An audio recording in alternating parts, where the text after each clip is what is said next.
الله الرحمن الرحيم الحمد لله رب العالمين نحمده ونستعينه ونؤمن به ونتوكل عليه ونعوذ بالله من شرور أنفسنا ومن سيئات أعمالنا من يهده الله فلا مضل له ومن يضلل فلا هادي له نشهد أن لا إله إلا الله وحده لا شريك له ونشهد أن سيدنا ونبينا ومولانا محمدا صلى الله عليه وسلم عبده ورسوله اللهم صل وسلم وبارك على رسولك سيدنا ومولانا محمد وعلى آل وأصحاب سيدنا ومولانا محمد وعلى جميع الأنبياء والمرسلين وآلهم وصحبهم والتابعين لهم بإحسان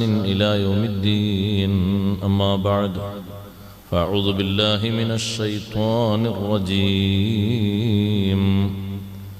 بسم الله الرحمن الرحيم إن هذا القرآن يهدي للتي هي أقوم ويبشر المؤمنين الذين يعملون الصالحات أن لهم أجرا كبيرا وأن الذين لا يؤمنون بالآخرة أعتدنا لهم عذابا أليما صدق الله العلي العظيم صدق وصدق وبلغ رسوله النبي الكريم ونحن على ما قال ربنا من الشاهدين الشاكرين والحمد لله رب العالمين.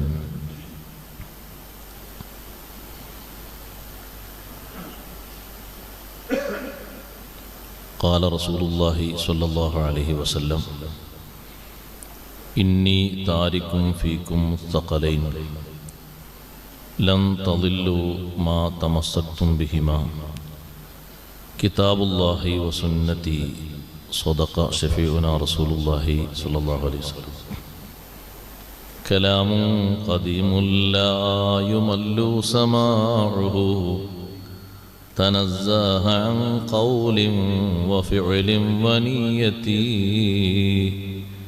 به أشتفي من كل داء ونوره دواء لقلبي عند جهلي وحيرتي فيا رب متعني بسر حروفه ونبر به قلبي وسمعي ومقلتي صلاة وتسليم وأزكى تحيتي على المصطفى المختار خير البرية. ബഹുമാനമുള്ള ഉസ്താദുമാരെ, കാരണവന്മാരെ, സഹോദരന്മാരെ, സഹോദരിമാരെ, സുഹൃത്തുക്കളെ,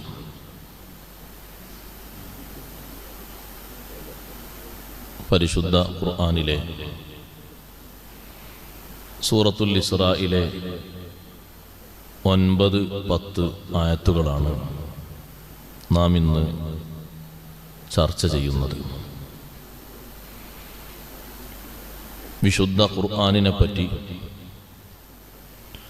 ഈ സൂറത്തിൻ്റെ ആദ്യ ഭാഗത്ത് ഈ ആയത്തുകളിലായി 3 വിശേഷണങ്ങൾ അല്ലാഹു തആല പറഞ്ഞിട്ടുണ്ട്. നേരത്തെ പറഞ്ഞ ആയത്തുകളോട് ബന്ധിപ്പിച്ച് അത് വിശദമാക്കിയപ്പോൾ ഖുർആൻ പണ്ഡിതർ പറഞ്ഞു,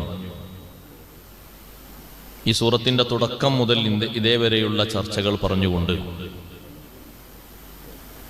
അല്ലാഹു ശ്രേഷ്ഠമായ അടിമ എന്ന് പറയുന്ന ഉബൂദിയ്യത്ത് എന്ന സിഫത്ത് നൽകി അഷ്റഫുൽ ഖൽഖ് സല്ലല്ലാഹു അലൈഹി വസല്ലം തങ്ങളെ ആദരിച്ച് ബഹുമാനിച്ചതിനോട് നല്ല നിലക്ക് പിൻപറ്റണമെന്ന് ഉദ്ദേശിക്കുന്നവരുണ്ടെങ്കിൽ ആ സുന്ദരമായ ഉബൂദിയത്ത് കൊണ്ടാണ്, അടിമത്വം കൊണ്ടാണ് ബൈത്തുൽ മഖ്ദിസിലേക്കും അതുപോലെ തന്നെ അതിനപ്പുറത്തേക്കുമൊക്കെ അവിടുത്തെ അല്ലാഹു തആല ഉയർത്തിക്കൊണ്ടുപോയത്. ആ നല്ല മാതൃക സ്വീകരിക്കാൻ ഉദ്ദേശിക്കുന്നവരുണ്ടെങ്കിൽ ബഹുമാനപ്പെട്ട നൂഹ് നബി അലൈഹിസ്സലാം റബ്ബിനോട് കാണിച്ച നന്ദിബോധം ജീവിതത്തിൽ സ്വീകരിക്കാൻ ഉദ്ദേശിക്കുന്നവരുണ്ടെങ്കിൽ അവരുടെ വഴിയിൽ സഞ്ചരിക്കൽ നിർബന്ധമാണ്. അവർ അല്ലാഹുവിനോട് കാണിച്ച അടിമത്വം കാണിക്കലും പിൻപറ്റലും അനിവാര്യമാണ്. ഭൂമിയിൽ വലിയ രണ്ട് നാശങ്ങൾ വിതച്ച, ഒരുപാട് നാശങ്ങളുണ്ട്, എണ്ണിപ്പറഞ്ഞ രണ്ട് നാശങ്ങൾ വിതച്ച യഹൂദികളെപ്പോലെയുള്ള ആളുകളുടെ മാർഗം പിന്തുടരാതെ സൂക്ഷിക്കുകയും വേണം. ഇതൊക്കെ നമുക്ക് ലഭിക്കണമെങ്കിൽ സത്യവും മിഥ്യയും വേർതിരിച്ച് അറിയുന്ന, ഏത് റൂട്ടിലൂടെ പോയാലാണ് സത്യം പുൽകാൻ കഴിയുക, ഏത് ഭാഗത്തിലൂടെ പോയാലാണ് മിഥ്യാധാരണകളിൽ ചെന്ന് വീഴുക, ഇത് കൃത്യമായി വരച്ച് കാണിച്ചു തരുന്ന ഒരു വഴി വേണം. അതാണ് വിശുദ്ധ ഖുർആൻ. ആ നല്ല വഴി വിശുദ്ധ ഖുർആൻ വരച്ച് കാണിക്കുന്ന ഋജുവായ, ഏറ്റവും പക്വമായ ആ വഴി സ്വീകരിക്കുന്ന മനുഷ്യൻ അനുദിനം ഉന്നതങ്ങളിലേക്ക് ഉയർന്നുകൊണ്ടിരിക്കും. ആ വഴി എങ്ങനെ സ്വീകരിക്കും? അതിനൊരുപാട് വിഷയങ്ങൾ പഠിക്കേണ്ടതുണ്ട്. വെറുതെ ഇരുന്നാൽ കഴിയില്ല. നമ്മുടെ ഭാഗത്തു നിന്നുള്ള അധ്വാനം ഈ ഉദ്ദേശം കൊണ്ട് മാത്രം നടക്കൂല. അധ്വാനം നടത്തേണ്ടിടത്ത് അധ്വാനം കൂടിയേ തീരും. മോഹങ്ങൾ മാത്രം ഉണ്ടായതുകൊണ്ട് കാര്യം നടക്കില്ല. ഞാൻ പറഞ്ഞു വരാം. മുമ്പത്തേക്കാൾ കൂടുതൽ ഒരു പക്ഷേ ഖത്മ് തീർക്കുന്ന ആളുകൾ നമ്മുടെ ഇടയിൽ ഉണ്ടാകും. ഇപ്പൊ ഒരാളൊക്കെ മരിച്ചാൽ വാട്സപ്പിലൂടെ ഇങ്ങനെ കുട്ടികൾ കൊടുന്ന് കാണിക്കും. ഇങ്ങനെ ഞാനതിന്റെ പിന്നാലെ പോകാറില്ല. കുട്ടികൾ കൊടുന്ന് കാണിക്കും, ഉസ്താദേ ഇതാ ഇത്ര ഖത്ത് ഓതിയിട്ടുണ്ട്. പക്ഷെ അള്ളാഹു കബൂലാക്കും എന്നുള്ളത് ആഴത്തിൽ ചിന്തിക്കണം. എന്താ കാരണം എന്നറിയോ? നേർക്ക് നേരെ ഓതാൻ അറിയുന്നവർ വളരെ കുറവാണ്. ഒരു സൂറത്തെങ്ങാനും ഓതി കബറിലേക്ക് എത്തി കിട്ടിയ വലിയ ഭാഗ്യമാണ്. തജ്വീദിന്റെ നിയമങ്ങൾ പാലിച്ചുകൊണ്ട് കൃത്യമായി ഓതിപ്പഠിപ്പിക്കുന്നതിൽ നമ്മുടെ രക്ഷിതാക്കൾക്ക്, ഞാൻ കുറ്റം പറയാണെന്ന് തോന്നരുത്, അങ്ങനെ തോന്നിയിട്ട് കുഴപ്പമൊന്നുമില്ല, രക്ഷിതാക്കൾക്ക് പിടിപെട്ട അലംഭാവം മാറ്റിയേ പറ്റൂ. എല്ലാം പഠിപ്പിക്കുന്ന കൂട്ടത്തിൽ മുഖ്യ പഠനം വിശുദ്ധ ഖുർആൻ പഠിപ്പിക്കുന്ന കാലയളവിൽ എത്ര ശ്രമങ്ങൾ വേണ്ടി വന്നാലും ശരി, കാശ് ചെലവഴിച്ചാലും ശരി, എത്ര നമ്മുടെ സമയം വിനിയോഗിച്ചാലും ശരി, അതിൽ ഒരു ഇഞ്ച് വിട്ടുവീഴ്ച കേൾക്കാൻ പാടില്ല. ഫർള് ഐനല്ലേ ഫാത്തിഹ സൂറത്ത് പഠിക്കൽ. അതുപോലും തെറ്റില്ലാതെ ഓതാൻ കഴിയില്ലെങ്കിൽ പിന്നെ നമ്മുടെ ഈ ഉൽപാദനം കൊണ്ട് എന്ത് ലഭിക്കാനാണ്?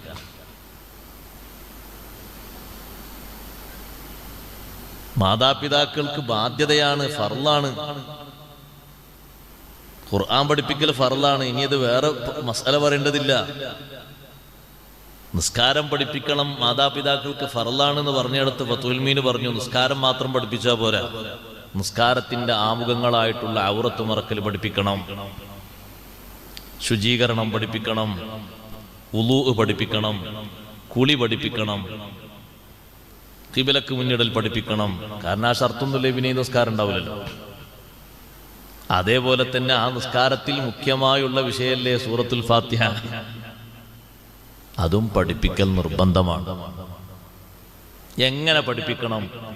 ഹർഫം ബി ഹർഫ്, ശരിക്ക് കൃത്യമായി ഓതിയിരുന്ന് പഠിപ്പിക്കണം. ഫാത്തിഹ സൂറത്തൊക്കെ ഒരു കുട്ടി തെറ്റില്ലാതെ ഓതാൻ പഠിച്ചു എന്ന് പറഞ്ഞാൽ അതൊരു വാപ്പയെ ഉമ്മയെ സംബന്ധിച്ചിടത്തോളം ഒരു വലിയ സന്തോഷമാണ്. ചെറിയ സന്തോഷം എന്നല്ല. ഞാനിപ്പോ അതിലേക്ക് ചൂണ്ടി സംസാരിക്കുന്നില്ല. അടുത്ത ദിവസങ്ങളിൽ ഇതുമായി ബന്ധപ്പെട്ട വിഷയങ്ങൾ വരും, ഞാൻ അവിടെ പറയും. ഇന്ന് ഞാൻ പറയുന്നത് ഖുർആൻ നമുക്ക് നൽകുന്ന മാർഗദർശനം. അത് സ്വീകരിക്കണമെങ്കിൽ നമ്മൾ ശ്രദ്ധിക്കേണ്ട കാര്യങ്ങൾ ഖുർആൻ പണ്ഡിതന്മാർ ഈ ആയത്തിന്റെ തഫ്സീറിൽ വിശദമായി പറഞ്ഞിട്ടുണ്ട്. ഖുർആൻ നമ്മെ അങ്ങോട്ട് നന്നാക്കും, നല്ല വഴിക്ക് വഴി നടത്തും. പക്ഷെ അതിന് നാം സ്വീകരിക്കേണ്ട മാർഗങ്ങൾ എന്തൊക്കെയാണ് എന്ന് സ്വീകരിക്കുന്നതോടൊപ്പം സത്യം വിശുദ്ധ ഖുർആൻ വിളിച്ചു പറയുന്ന, ഖുർആൻ പണ്ഡിതർ അത് വെച്ച് വിശദീകരിക്കുന്ന സത്യം ഉൾക്കൊള്ളാനുള്ള സന്നദ്ധത ആളുകൾ കാണിക്കണം. ഒരുപക്ഷെ ആ സത്യത്തിനെതിരായിരിക്കും സ്വന്തം അഭിപ്രായങ്ങൾ വരിക, അല്ലെങ്കിൽ ഖുർആനിന്റെ എതിരാളികളായിട്ടുള്ള ആളുകൾ ആ സത്യത്തിനെതിരെ ഉറഞ്ഞു തുള്ളുന്നുണ്ടാകും. പക്ഷേ വിശുദ്ധ ഖുർആനിലൂടെ ഈ പഠിപ്പിക്കുന്ന അത്വരീഖത്തുൽ മുസ്തഖീമ ആരാ പഠിപ്പിക്കുന്നത്? അല്ലാഹുവാണ്. അല്ലാഹു സുബ്ഹാനഹു വ തആല അത് തന്നെയാണ് പഠിപ്പിച്ചത് എന്നെങ്ങനെ കിട്ടി? ആ വിശുദ്ധ ഖുർആനിന്റെ വിശദീകരണം അഷ്റഫുൽ ഖൽഖ് സ്വല്ലല്ലാഹു അലൈഹി വസല്ലം ആദ്യം മുതൽ അവസാനം വരെ നടത്തിക്കൊടുത്തത് സ്വഹാബത്തിനാണ്. ആ സ്വഹാബത്തിന്റെ വാക്കുകൾ അക്ഷരം പ്രതി എഴുതി വെച്ച തഫ്സീറുകൾ ഇന്നും ഉണ്ട്. നമ്മളിവിടെ ഉദ്ധരിക്കുന്ന തഫ്സീറുകളിലെ തഫ്സീറാണ് അദ്ദുറുൽ മൻസൂർ. ആ തഫ്സീറിൽ കാര്യമായിട്ട് ഹദീസുകളാണ്, ഹദീസുകളും അസറുകളും. നബി സല്ലല്ലാഹു അലൈഹി വസല്ലം തങ്ങൾ ആ ആയത്തിന് കൊടുത്ത തഫ്സീർ, സ്വഹാബത്ത് തങ്ങളിൽ നിന്ന് മനസ്സിലാക്കിയ തഫ്സീർ, സ്വഹാബത്തിൽ നിന്ന് താബിയുകൾ മനസ്സിലാക്കിയ തഫ്സീർ. അത് കിട്ടാതെ പോകുന്ന അങ്ങനെയല്ല, ഉണ്ട്. എല്ലാ സ്ഥലത്തും ഉണ്ട്, എല്ലാ ലൈബ്രറിയിലും ഉണ്ട് അദ്ദുറുൽ മൻസൂർ. പക്ഷെ അത് അതിലെ പറയുന്ന വിഷയങ്ങൾ ഉൾക്കൊള്ളാനും സ്വീകരിക്കാനും കഴിയണ്ടേ? ഇന്നലെ അവസാനം മോദി വെച്ച ആയത്തിന് നമ്മളൊരു തഫ്സീർ പറഞ്ഞു, ദുറുൽ മൻസൂറിലെ തഫ്സീർ. അസാ റബ്ബുക്കും അൻ യർഹമക്കും, നിങ്ങളുടെ രക്ഷിതാവ് റബ്ബ് തആല നിങ്ങൾക്ക് അനുഗ്രഹം ചെയ്തേക്കും. അവിടെ സുയൂത്തി ഇമാം കൊടുക്കുന്ന ദുറുൽ മൻസൂറിലെ തഫ്സീർ റഹ്മത്ത് കൊണ്ട് ഉദ്ദേശിക്കുന്നത് മുഹമ്മദുർ റസൂലുള്ളാഹി സ്വല്ലല്ലാഹു അലൈഹി വസല്ലം. അപ്പൊ അള്ളാഹു ചെയ്ത വലിയ അനുഗ്രഹമാണ് അഷ്റഫുൽ ഖൽഖ് സ്വല്ലല്ലാഹു അലൈഹി വസല്ലം എന്ന് മനസ്സിലാക്കിയിട്ട് നിങ്ങൾ പ്രവർത്തിക്കണമെന്നാണ് ആ ആയത്തിലൂടെ ബനൂ ഇസ്രായേലിന്റെ ചരിത്രം വിശദീകരിച്ചുകൊണ്ട് അള്ളാഹു നമ്മോട് പറയുന്നത്. അപ്പോ ആ നബിതങ്ങളെ അള്ളാഹു തആല അയച്ച റഹ്മത്താകുമ്പോൾ നിങ്ങൾക്ക് അനുകൂലമായിട്ട് നിങ്ങൾ നന്നാകേണ്ട വഴി മാത്രമേ തങ്ങൾ പറഞ്ഞു തരൂ. ആ നന്നാകേണ്ട വഴിയിൽ നിന്ന് വ്യതിചലിക്കാതെ, മറ്റു സ്വന്തം അഭിപ്രായങ്ങളിലേക്ക് പോകാതെ പറഞ്ഞു തന്നയിടത്ത് നിൽക്കാനും അത് സ്വീകരിക്കാനുമുള്ള സന്നദ്ധത കാണിക്കണം. എന്നാൽ ഖുർആൻ നേരെ വഴിയിലേക്ക് വഴി നടത്തിക്കൊണ്ടുപോകും. ഖുർആനിൽ വികലമായ വീക്ഷണങ്ങളും വികലമായ വ്യാഖ്യാനങ്ങളും വെച്ചു പുലർത്തി തുടങ്ങി വന്നത് എന്നോ അന്ന് നേർക്ക് നേരെയുള്ള വഴികളിൽ നിന്ന് മനുഷ്യൻ വ്യതിചലിക്കാൻ തുടങ്ങി. അത് ഇന്നൊന്നിനും തുടങ്ങിയതല്ല. അതിന് തുടക്കം കുറിച്ച വലിയ കക്ഷികൾ ഇമാം ബുഖാരി റഹ്മത്തുള്ളാഹി അലൈഹി സ്വഹീഹിൽ രേഖപ്പെടുത്തി ഖവാരിജികളാണ്. അവരെന്ത് ചെയ്തു? മുസ്ലിങ്ങളെ യഥാവിധി ഖുർആൻ അനുസരിച്ച് സുന്നത്തനുസരിച്ച് ജീവിക്കുന്ന നല്ല മനുഷ്യരെ കൊല്ലണമെങ്കിൽ എന്തെങ്കിലും ആയത്ത് വേണ്ടേ? അതിന് ഇൻതലഖു ഇലാ ആയാത്തിൻ നസലത് ഫിൽ കുഫാരി ഫജഅലൂഹാ അലൽ മുസ്ലിമീൻ. സത്യനിഷേധികളെ സംബന്ധിച്ച് ഇറങ്ങിയ ആയത്തുകൾ അത് ഈ ആളുകളുടെ മേൽ ഇറങ്ങിയതാണ് എന്ന് പറഞ്ഞ് വെച്ച് കെട്ടി. അപ്പൊ ഇവര് അവരുടെ കൂടെയാണ് എന്ന് പറഞ്ഞ് അവരെ കൊന്നുകളഞ്ഞു. അതിന്റെ പിന്നാലെ വന്ന കുറെ കക്ഷികൾ ഇതേ രൂപത്തിൽ പരിശുദ്ധമായ മക്കയിലും മദീനയിലും ത്വായിഫിലും പലയിടങ്ങളിലും ഇതേ രൂപത്തിലുള്ള മനുഷ്യക്കൊലകൾ ധാരാളം നടത്തിയിട്ടുണ്ട്. എന്നിട്ട് പിന്നെ അത് ഒരു വിപ്ലവമാക്കി എഴുതിയിട്ടുണ്ട്. അതല്ലേ രസം. നവോത്ഥാന പ്രവർത്തനമായിട്ട്. സത്യത്തിൽ ഖുർആനിന്റെ ആയത്തുകൾ വികലമായി വിശദീകരിച്ചതാണ്. ഒരിക്കലും അങ്ങനെയല്ല. നമ്മുടെ നാട്ടിലെ ആളുകളും ആ വിശദീകരണം കേട്ടിട്ട് പലപ്പോഴും ചിരിച്ചു പോയിട്ടുണ്ട്. എങ്ങനെ ഇവർക്ക് ഇങ്ങനെ വിശദീകരിക്കാൻ തോന്നുന്നത്? എല്ലാവർക്കും അറിയാമല്ലോ സൂറത്തു ഫാത്തിറിലെ ആയത്ത്, അത് പ്രസിദ്ധമാണ്. ഇൻ തദ്ഉഹും ലാ യസ്മഉ ദുആഅക്കും വലൗ സമീഉ മസ്തജാബു ലക്കും വയൗമൽ ഖിയാമത്തി യക്ഫുറൂന ബിശിർക്കിക്കും വലാ യുനബ്ബിയുക മിസ്ലു ഖബീർ. ഈ ആയത്ത് ഒരുപാട് സ്ഥലങ്ങളിൽ നിന്ന് മുഴങ്ങി ഓതി കേൾക്കുന്ന ആയത്ത്. ഈ ആയത്തിൽ അല്ലാഹു തആല പഠിപ്പിക്കുന്നത് മുശ്രിക്കുകൾ ആരാധിക്കുന്ന ആരാധ്യ വസ്തുക്കളെ സംബന്ധിച്ചാണ്. എന്ന് ആരാണ് നമുക്ക് പഠിപ്പിച്ചിരുന്നത്? ഖുർആൻ മുഫസ്സിറുകളാണ്. അവര് പറഞ്ഞെടുത്ത് അവിടെ നിന്നാ മതി, വേറെ കുഴപ്പമൊന്നുമില്ല. പക്ഷെ അത് നിൽക്കൂല. എന്നിട്ട് ആ ആയത്ത് വിശദീകരിക്കുന്നത് എങ്ങോട്ടാണ്? ഖബർ സിയാറത്ത് ചെയ്യുന്ന ആള് സലാം പറയുന്നതിലേക്ക്, മഹാന്മാരെ തവസ്സുലാക്കിയിട്ട് അള്ളാഹുവിനോട് പ്രാർത്ഥിക്കുന്നതിലേക്കും, സഹായാർത്ഥന നടത്തുന്നതിലേക്കും, തബറുക്ക് സ്വീകരിക്കുന്നതിലേക്കും, ഇതിലേക്കൊക്കെ വെച്ചുകൊടുത്ത് മുശ്രിക്കുകളിൽ അവതരിച്ച അതേ ആയത്തുകൾ ഈ ആയത്ത് അങ്ങനെയല്ല എന്ന് വിശദീകരിച്ചു കൊടുത്തിട്ടും മനസ്സിലാക്കി കൊടുത്തിട്ടും അങ്ങനെ തന്നെയാണ് എന്ന് പറഞ്ഞാൽ എന്താ ചെയ്യാ? എന്നിട്ട് പറയും നിങ്ങൾ മലക്കുകളോട് സഹായം ചോദിക്കലില്ലേ? മലക്കുകളെ പോലെ എന്ന് ഖുർത്തുബി ഇമാം തഫ്സീർ പറഞ്ഞിട്ടുണ്ടല്ലോ ഈ ആയത്തിന്റെ തഫ്സീറിൽ. മുശ്രിക്കുകൾ വിളിക്കുന്ന ആരാധ്യ വസ്തുക്കളാണ് ഈ മലക്കുകൾ എങ്ങനെ ഇതിൽ പെടുക? അതിന് മലക്കുകൾ ആരാധിച്ച ടീമുണ്ടായിരുന്നു. അതല്ലേ വിഷയം. അമ്പിയായിനെ പോലും ആരാധിച്ച ആൾക്കാരില്ലേ?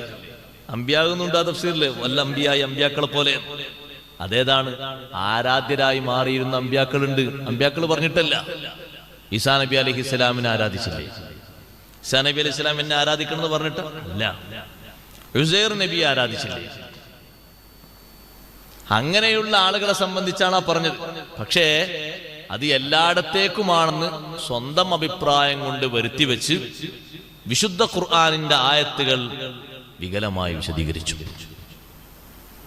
എന്നിട്ട് മലയാളത്തിൽ പോലും എഴുതി. അതല്ലേ രസം. ഖുർആൻ ഒരു വലിയ സംഭവമായി പഠിപ്പിക്കുന്നതൊക്കെ അത്ര പ്രശ്നമില്ലാതാക്കി എഴുതി. ബഹുമാനപ്പെട്ട കലീമുല്ലാഹി മൂസ അലൈഹിസ്സലാം. നിരവധി ഉണ്ട്, ഞാനതൊക്കെ കൂടി വിശദീകരിക്കില്ല. കേരളത്തിലിറങ്ങിയ ആദ്യത്തെ പരിഭാഷ എന്ന് പറയാതിന്. പരിഭാഷ കയ്യിലോട്ടായി. പുറത്ത് പരിഭാഷ എന്ന് എഴുതിയ പേര് ഞാൻ പറഞ്ഞതേ ഉള്ളൂ. ഖുർആൻ പരിഭാഷ നടത്താൻ കഴിയില്ല. ഖുർആൻ എങ്ങനെ പരിഭാഷ നടത്താം?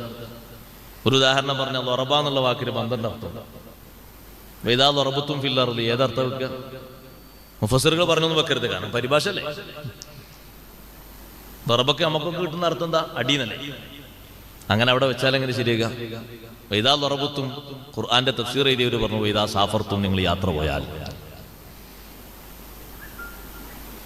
ഇങ്ങനെ നമുക്ക് ഓരോ കിട്ടുന്ന വാക്കിനനുസരിച്ച് അർത്ഥം വെച്ചാലൊന്നും ശരിയാകൂല.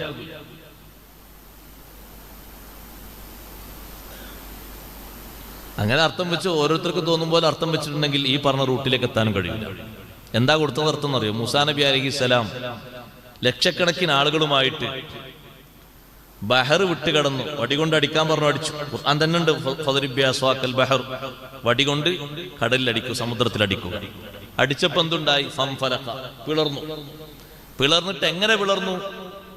ഓരോ പിളർപ്പും കത്തൗദിൽ അളീം, വലിയ മല പോലെ എങ്ങനെ നിന്നു. അടിച്ച അടിയിൽ വെള്ളം ഇങ്ങനെ മാറിയിട്ട് മല പോലെ ഓരോ ഭാഗത്തേക്ക് ഇങ്ങനെ മാറി നിന്നു. എന്നിട്ട് അടിയിലൂടെ റോഡ്. എന്ത് റോഡ്? ത്വരീഖൻ യബസൻ, ഉണങ്ങിയ റോഡ്. ഒരടിമ അല്ലാഹു തആല കൊടുത്തു. ഇത് ഒരു മുഅ്ജിസത്താണ്. പക്ഷെ അത് എഴുതുന്ന ആൾക്കാർ എന്താ പറയുന്നത് അറിയോ? അതങ്ങനല്ല സംഭവം.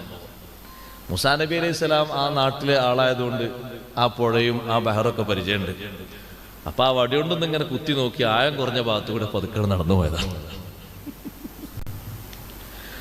ആഴം കുറഞ്ഞ ഭാഗത്തുകൂടെ ഈ വടി കൊണ്ട് ഇങ്ങനെ കുത്തി നോക്കിയിട്ട് ചെറിയൊരു നനവൊക്കെ കാലിന് പറ്റും. എന്നാ പിന്നെ നനവ് പറ്റുമെങ്കിൽ അല്ലാഹു തആല ഇപ്പുറത്ത് പറയുന്നുണ്ട്, ത്വരീഖൻ യബസൻ ലാ തഖാഫു ദറകൻ വലാ തഖ്ശാ, അടിയിലേക്ക് പൂണ്ടുപോകുമെന്ന് പേടിക്കണ്ട. അത്തരത്തിൽ ഒറ്റ അടി കൊണ്ട് വഴി ഉണങ്ങിപ്പോയിട്ടുണ്ട്.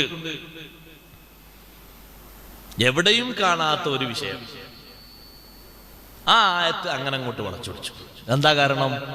ഈ അസാധാരണത്വം വിശ്വസിക്കാൻ കഴിയില്ല. അതാ വിഷയം. ഈ മുഅ്ജിസത്ത്, ഈ അമാനുഷിക സിദ്ധി കലീമുല്ലാഹി മൂസാ നബി അലൈഹിസ്സലാമിൽ നിന്നുണ്ടായത് എങ്ങനെങ്കിലും ഒന്ന് വികലമായി വിശദീകരിക്കണം. അതിനൊരു വഴി കണ്ടെത്തിയതാ. ഇരുന്ന് ആലോചിച്ച് കണ്ടെത്തിയ വഴിയാണ്. മലയാളത്തിലുള്ള ഇതാരെല്ലാം വായിക്കും? നമ്മൾ മനസ്സിലാക്കണം, ആരെല്ലാം വായിക്കും? മലയാളികൾ മൊത്തം വായിക്കില്ല, മുസ്ലിങ്ങൾ മാത്രം വായിക്കുക. അതാണ് ഈ അപകടം. ശരിയായ വഴി ഖുർആൻ മുഫസ്സിറുകൾ, മഹത്തുക്കളായ താബിയുകൾ, അയിമ്മത്തുകൾ വിശദീകരിച്ചു തന്നു, തെളിവ് സഹിതം വിശദീകരിച്ചു തന്നു. അതിനോടെല്ലാം കണ്ണടച്ച് സ്വന്തം തോന്നിയ അഭിപ്രായങ്ങൾ എഴുതിയപ്പോ ഈ വഴികളിൽ നിന്നെല്ലാം ആളുകൾ വേറെ പലതും മനസ്സിലാക്കിപ്പോയി. പക്ഷെ ഖുർആൻ വരച്ചു കാണിക്കുന്ന റൂട്ട് കൃത്യമാണ്. ഖുർആൻ നൽകുന്ന വഴി എന്തൊരു സുന്ദരമായ വഴിയാണ്. നിങ്ങൾ നോക്ക്, ഇന്ന ഹാദൽ ഖുർആന യഹ്ദീ ലില്ലതീ ഹിയ അഖ്വം. ഇന്ന ഹാദൽ ഖുർആൻ, ഈ ഖുർആൻ, നിശ്ചയം ഈ ഖുർആൻ, യഹ്ദീ ലില്ലതീ ഹിയ അഖ്വം, ഏറ്റവും ശരിയായ, ഏറ്റവും സ്വച്ഛന്തമായ, ഏറ്റവും ക്ലിയറായ, ശരിയായ റൂട്ടിലേക്ക് ചേർക്കുന്നു, നയിക്കുന്നു. യഹ്ദീ ലില്ലതീ ഹിയ അഖ്വം. ഇനി ഇതിനപ്പുറം കടന്ന് ഒരു ശരിയായ റൂട്ട് വേറെയില്ല.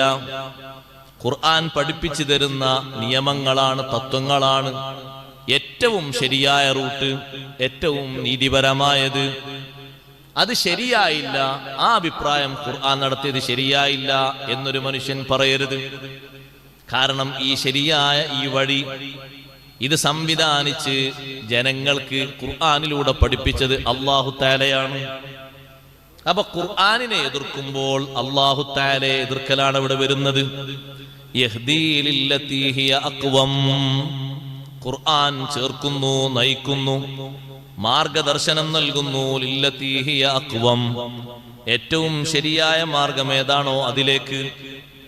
വയുബശ്ശിറുൽ മുഅ്മിനീൻ, രണ്ടാമത്തെ വിശേഷണം വയുബശ്ശിറുൽ മുഅ്മിനീൻ, വിശ്വാസികൾക്ക് ഖുർആൻ സന്തോഷവാർത്ത അറിയിക്കുന്നു. അല്ലദീന യഅമലൂന സ്വാലിഹാത്ത്, സുകൃതങ്ങൾ അനുഷ്ഠിച്ച് ജീവിക്കുന്ന വിശ്വാസികൾക്ക് ഈമാന് മാത്രമല്ല അമലും ഉണ്ട്. ആ വിശ്വാസികൾക്ക് ഖുർആനിന്റെ സുവിശേഷ വാർത്ത, അന്ന ലഹും അജ്റൻ കബീറാ, ആ വിശ്വാസികൾക്ക് വലിയ കൂലിയുണ്ട്. വലിയ കൂലി, ഇവിടെ കിട്ടിയതൊന്നും വലിയ കൂലിയല്ല, വലിയ കൂലിയുണ്ട്. ഖുർആൻ തരുന്ന സന്തോഷ വാർത്ത. മൂന്നാമത് ഖുർആൻ അറിയിക്കുന്നത് വഅന്നല്ലദീന ലാ യുഅ്മിനൂന ബിൽ ആഖിറ, പരലോകം കൊണ്ട് വിശ്വസിക്കാത്ത ആളുകൾ, അഅ്തദ്നാ ലഹും അദാബൻ അലീമാ, അവർക്ക് വേദനിപ്പിക്കുന്ന ശിക്ഷ നാം തയ്യാറാക്കിയിരിക്കുന്നു. ഈ മൂന്ന് വിഷയങ്ങളാണ് ഖുർആനുമായി ബന്ധപ്പെട്ട് ഈ രണ്ടായത്തുകളിലൂടെ പഠിപ്പിക്കുന്നത്. ഇരിക്കട്ടെ, ഈ ഖുർആൻ എന്ന് പറഞ്ഞാൽ ഏതാണ്? ഖുർആൻ മൊത്തം അവതരിച്ചു കഴിഞ്ഞിട്ടില്ലല്ലോ, അത് അവസാനത്തെ ആയത്തൊന്നുമല്ല. പിന്നെ ഈ ഖുർആൻ എന്ന് പറഞ്ഞാൽ ഏതാണ്? ഖുർആൻ മുഫസ്സിറുകൾ പറഞ്ഞു, ഖുർആൻ മൊത്തം ഇറങ്ങാതെ തന്നെ ഈ ഖുർആൻ എന്ന് പറഞ്ഞത് ഖുർആനിന്റെ ഓരോ ആയത്തിനെ പറ്റിയും ഖുർആൻ എന്ന് പറയും. അതുകൊണ്ടാണ് അല്ലാഹു തആല ഫൈദാ ഖറഅനാഹു ഫത്തബിഉ ഖുർആന, നമ്മൾ ഓതി തന്നാൽ ആ ഖുർആനിനോട് പിൻപറ്റുക. അപ്പോൾ ഓരോ ആയത്തും ഖുർആനാണ്. അങ്ങനെ ഖുർആനിൽ തന്നെ ഫുർഖാനുൽ അലീം എന്ന് പേരുള്ള സൂറത്തുണ്ടല്ലോ. ഫുർഖാൻ എന്ന് പേരുള്ള ഒരു സൂറത്ത് തന്നെയുണ്ട്. ഖുർആനുൽ അലീം എന്ന് തന്നെ പേരുള്ള സൂറത്ത് അല്ലാഹു തആല സൂറത്തുൽ ഫാത്തിഹക്ക് അങ്ങനെ പേര് നൽകിയിട്ടുണ്ട്. വലഖദ് ആതൈനാക സബ്അൻ മിനൽ മസാനി വൽ ഖുർആനൽ അലീം. ഫാത്തിഹ സൂറക്ക് ഒരുപാട് പേരുണ്ട്, കൂട്ടത്തിൽ അങ്ങനെ ഒരു പേരുണ്ട്. 55-ലധികം ഇസ്മുകൾ ഇമാം സുയൂത്തി റളിയല്ലാഹു അൻഹു അവിടുത്തെ ഇത്ഖാനിൽ രേഖപ്പെടുത്തിയത് കാണാം. ഇരിക്കട്ടെ, ഫൈദാ ഖറഅനാഹു ഫത്തബി ഖുർആന. ഖുർആൻ മുഴുവനും അല്ല ഈ ആയത്തിൽ ഉദ്ദേശം, കാരണം മുഴുവനും ഇറങ്ങി പൂർത്തിയായിട്ടില്ല. എന്നാലും അങ്ങനെ പറയും. അപ്പൊ ഇനി ഏതെങ്കിലും ഒരാള്, കുറച്ചൊക്കെ ഒരു വെളിച്ചപ്പാടുള്ള ആള്, ഖുർആൻ മുഫസ്സിറുകൾ പറയാം, അല്ലാഹു തആല കിതാബിൽ പറഞ്ഞതിനേക്കാൾ കൂടുതൽ ഉണ്ടാക്കാൻ ശ്രമിച്ചാൽ, അല്ലെങ്കിൽ പുതിയ വല്ല റൂട്ടും കൊണ്ടുവരാൻ ശ്രമിച്ചാൽ ഒരു കാര്യം മനസ്സിലാക്കണം. അതാകുമ്പോൾ നേരത്തെ പറഞ്ഞു ഖുർആന് കൊണ്ടുവന്ന വഴിയൊന്നല്ല, ഒരു പുതിയ വഴി, ഒരു പുതിയ റൂട്ട്. അങ്ങനെയൊക്കെ ആരെങ്കിലും ചിന്തിച്ചാൽ മനസ്സിലാക്കണം, അന്ന മൻഹജല്ലാഹി മുനസ്സഹുൻ അനിൻ നഖ്സ്.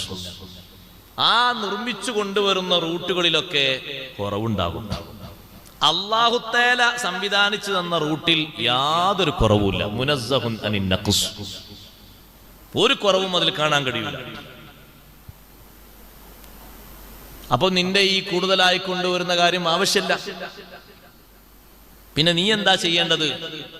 വിശുദ്ധ ഖുർആൻ പഠിക്കണം. പഠിച്ചിട്ട് ഖുർആൻ നൽകുന്ന വഴി സ്വീകരിക്കണം. ഖുർആൻ നൽകുന്ന വഴി യഹ്ദി, ഹിദായത്തിന്റെ വഴിയാണ്. ഹിദായത്ത് എന്ന് പറഞ്ഞാൽ ഏറ്റവും നല്ല മാർഗത്തിലൂടെ ലക്ഷ്യത്തിലേക്ക് എത്താനുള്ള വഴി, നല്ല മാർഗത്തിലൂടെ, ശരിയായ റൂട്ടിലൂടെ ലക്ഷ്യത്തിലേക്ക് എത്താനുള്ള വഴി. ചെറിയ കീർത്തനകളൊക്കെ ഉണ്ടാകും. ആ കീർത്തനകൾ, അതിൽ വക്രതയില്ല, ഒന്നുമില്ല, സുരക്ഷിതമായ നല്ല വഴി. ആ വഴിയെ പറ്റിയാണ് അല്ലാഹു തആല അഖ്വം ലില്ലത്തി ഹിയ അഖ്വം, ഏറ്റവും ശരിയായ മാർഗം, ആ മാർഗത്തിലേക്ക് പരിശുദ്ധ ഖുർആൻ വഴി നടത്തും. അപ്പൊ അല്ലാഹു തആല കൊണ്ടുവന്ന വഴി മനുഷ്യന്മാര് ഇവിടെ സ്വീകരിക്കുന്ന വഴിയും മാറ്റണ്ട. അല്ലാഹു തആല ഇറക്കി തന്ന ഈ റൂട്ട്, ഈ ശരിയായ റൂട്ട്, അതും മനുഷ്യന്മാർ നിർമ്മിക്കുന്ന റൂട്ടും രണ്ടും മാറ്റമുണ്ട്.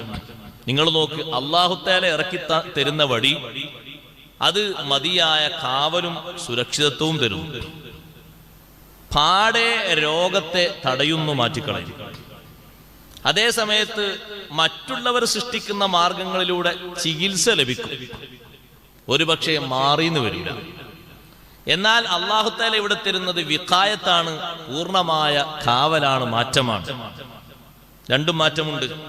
നിയമങ്ങൾ ഉണ്ടാക്കുന്ന ആളുകൾ രോഗങ്ങളെ ചികിത്സിക്കാൻ വേണ്ടി, പരാജയപ്പെട്ടു പോയ രോഗങ്ങളെ ചികിത്സിക്കാൻ വേണ്ടി ഒരുപാട് വ്യവസ്ഥകൾ എഴുതി തയ്യാറാക്കും. വിശുദ്ധ ഇസ്ലാം, വിശുദ്ധ ഖുർആൻ കാണിച്ചു തരുന്ന റൂട്ടിലൂടെ വലിയ കാവൽ, വലിയ സുരക്ഷിതത്വം, പാടെ രോഗം മാറി നല്ല ആരോഗ്യം വരുന്നത്. എന്തെങ്കിലും ഒരു അശ്രദ്ധ വന്നാലോ ചില രോഗങ്ങളൊക്കെ പിന്നെയും പിടികൂടും. ആ റൂട്ടിൽ നിന്ന് തെറ്റിയാൽ പിന്നെയും രോഗങ്ങൾ പിടികൂടും. മനസ്സിന്റെ രോഗങ്ങളും ബാഹ്യരോഗങ്ങളും രണ്ടും അർത്ഥമാക്കാം. കാരണം തഫ്സീറിൽ അങ്ങനെ ഉണ്ട്, ഞാനത് വായിക്കാം. ഖുർആൻ കാണിച്ചു തരുന്ന ഈ വഴിയെപ്പറ്റി ഖുർആനിന്റെ ആശയങ്ങൾ മാത്രമല്ല മഹാന്മാർ പഠിപ്പിച്ചിട്ടുള്ളത്. ഖുർആൻ തരുന്ന ചികിത്സകൾ, ഖുർആൻ തരുന്ന ഫോർമുലകൾ, ഖുർആൻ തരുന്ന പദ്ധതികൾ, ഖുർആൻ കാണിച്ചു തരുന്ന നിർദ്ദേശങ്ങൾ എല്ലാം അതിലുണ്ട്. വിശദമായി മഹാന്മാർ വിശദീകരിച്ചിട്ടുണ്ട്. അല്ലാഹു തആലാന്റെ വഴി, അല്ലാഹു തആല കാണിച്ചെന്ന ഈ വഴി, അതില് എതിർക്കാനോ ചോദ്യം ചെയ്യാനോ മറ്റോ ഒന്നും ആർക്കും കഴിയില്ല. അപ്പോ ഒരു ഖുർആൻ പണ്ഡിതൻ അവിടെ പറഞ്ഞൊരു സംശയം,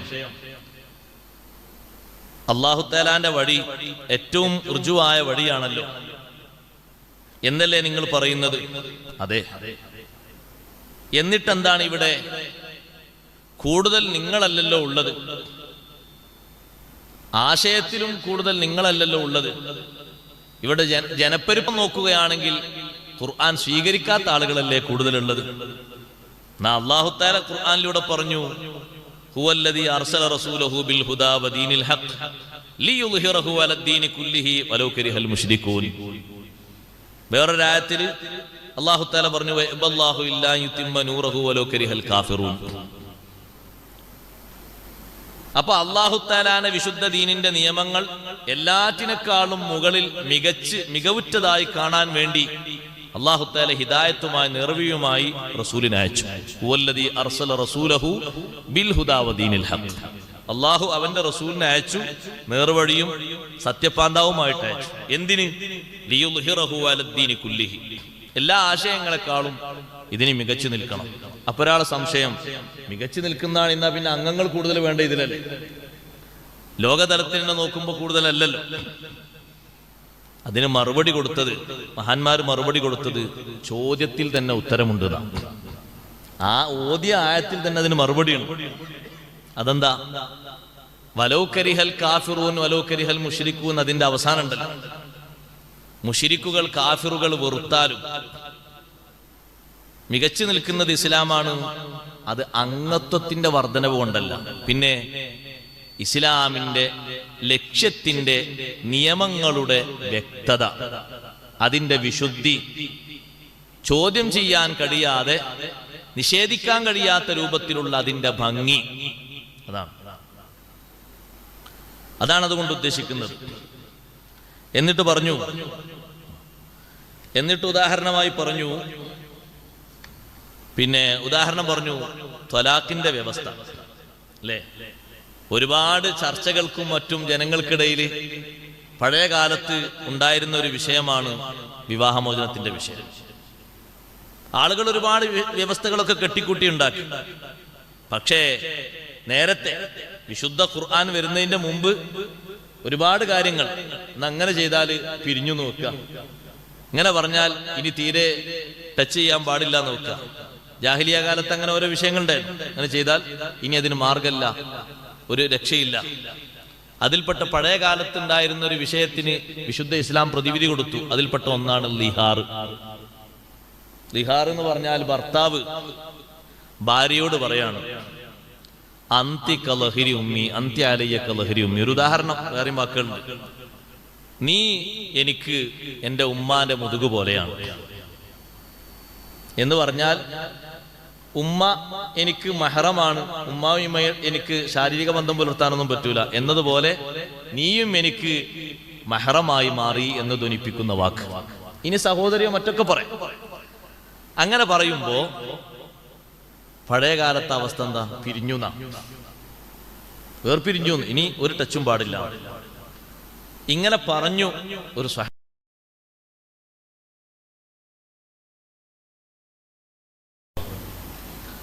അപ്പൊ ആ മഹദി ആകെ ബേജാറായി, പടച്ചോനെ എന്റെ ജീവിതാകെ പോയല്ലോ.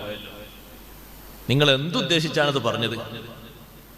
നേരെ നബി സല്ലല്ലാഹു അലൈഹി വസല്ലം തങ്ങൾ അവിടെ വന്നിട്ട് തങ്ങളുടെ അടുത്തേക്ക് വരുന്നതിന് മുമ്പ് അള്ളാഹുവിനോട് പരാതി പറഞ്ഞു, പടച്ചോനെ എന്റെ ഭാഗത്തുനിന്നൊരു വീഴ്ച ഉണ്ടായിട്ടില്ല. എന്നിട്ട് ഇങ്ങനെ പറഞ്ഞിട്ട് എന്റെ ജീവിതം മാറ്റാന്ന് പറഞ്ഞാൽ, എന്റെ ജീവിതം തകർക്കാന്ന് പറഞ്ഞാൽ, എന്നെ ഒറ്റപ്പെടുത്താന്ന് പറഞ്ഞാൽ എനിക്ക് സഹിക്കാൻ പറ്റൂല.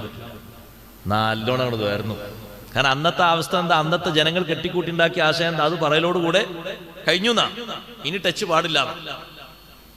അപ്പോഴാണ് അല്ലാഹു തആല ആയത്തിറക്കിയത്, ഖദ് സമിഅ അല്ലാഹു ഖൗലല്ലതീ തുജാദിലുക ഫീ സൗജിഹാ വതഷ്തകീ ഇലല്ലാഹ് വല്ലാഹു യസ്മഉ തഹാവുറകുമാ ഇന്നല്ലാഹ സമീഉൻ ബസീർ. എന്തൊരു സൗന്ദര്യം ഉണ്ടെന്ന് അറിയാ വാക്ക്. അത് വിശദീകരിച്ചാൽ തീരൂല. എന്തൊരു സൗന്ദര്യം ഉണ്ട്. നമ്മളിപ്പോൾ അത് വിശദീകരിച്ച് നോക്കുകയാണെങ്കിൽ നോക്ക് നിങ്ങൾ, ആ സംഭവമൊക്കെ കൃത്യമായിട്ട് അതിൽ പറഞ്ഞു. പക്ഷേ ആളുകളുടെ പേരോ വിഷയമൊന്നും പറഞ്ഞില്ല. ഖദ് സമിഅ അല്ലാഹു, തുടക്കത്തിൽ എന്നെ സന്തോഷമുള്ള വാക്കാം. ഖദ് സമിഅ അല്ലാഹു. ഹബീബ് സല്ലല്ലാഹു അലൈഹി വസല്ലം ഓതി കൊടുക്കുമ്പോൾ ഖൗലാ ബീവി ഒരു ഭാഗത്തുണ്ട്, ഭർത്താവ് ഒരു ഭാഗത്തുണ്ട്. ടച്ചില്ലാതെ ഇങ്ങനെ നിൽക്കുകയാണ്, കാരണം കഴിഞ്ഞു എന്നുള്ളതാ. ഇതാണ്ട് ഓതിക്കൊടുത്തു. ലിഹാറിനുള്ള പരിഹാരം നിർദ്ദേശിച്ചു. അങ്ങനെ ലിഹാർ ചെയ്താൽ പ്രായശ്ചിത്തം കഫാറത്ത് വേണമെന്നാ താഴെ പറയുന്നത്. എന്താണ് പ്രായശ്ചിത്തം? ഒന്നുകിൽ മൂമിനത്തായ ഒരു അടിമയെ മോചിപ്പിക്കണം, അല്ലെങ്കിൽ 2 മാസം തുടരെ നോമ്പ് നിൽക്കണം. മുറിയാൻ പറ്റില്ല കേട്ടോ, മുത്തതാബീനി തുടരെ നോമ്പ് നിൽക്കണം. കാരണം പറയുന്ന ശ്രദ്ധിക്കണല്ലോ, ഇങ്ങനൊക്കെ വരും. അല്ലെങ്കിൽ എന്ത് വേണം? 60 മിസ്കീന്മാർക്ക് ഭക്ഷണം കൊടുക്കണം. വേവിച്ചു കൊടുത്താൽ പോരാ, ഓരോ മിസ്കീന് നാട്ടിലെ സാധാരണ ധാന്യത്തിൽ നിന്ന് ഓരോ മുത്ത് വീതം 60 മുത്ത്. ഇതാണ് അള്ളാഹു നിങ്ങളോട് നിർദ്ദേശിക്കുന്നത് അവസാനം പറയും. പക്ഷെ എന്റെ തുടക്കം നോക്ക്. അത് സമയം അള്ളാഹു കേട്ടിരിക്കുന്നു, അള്ളാഹു കേട്ടിരിക്കുന്നു, അള്ളാഹു തആല കേട്ടിട്ടുണ്ട്, അള്ളാഹു സ്വീകരിച്ചിട്ടുണ്ട്. ഏത് വാക്ക്? ഖൗലല്ലതി തുജാദിലുക ഫീ സൗജിഹാ. ഒരു മഹദിയുടെ വർത്തമാനം തങ്ങളോട് വന്ന് ഭർത്താവിനെ പറ്റി സംവദിക്കുന്ന പരാതി പറയുന്ന ആ പെണ്ണില്ലേ, ആ പെണ്ണിന്റെ വാക്ക് അള്ളാഹു സ്വീകരിച്ചിട്ടുണ്ട്.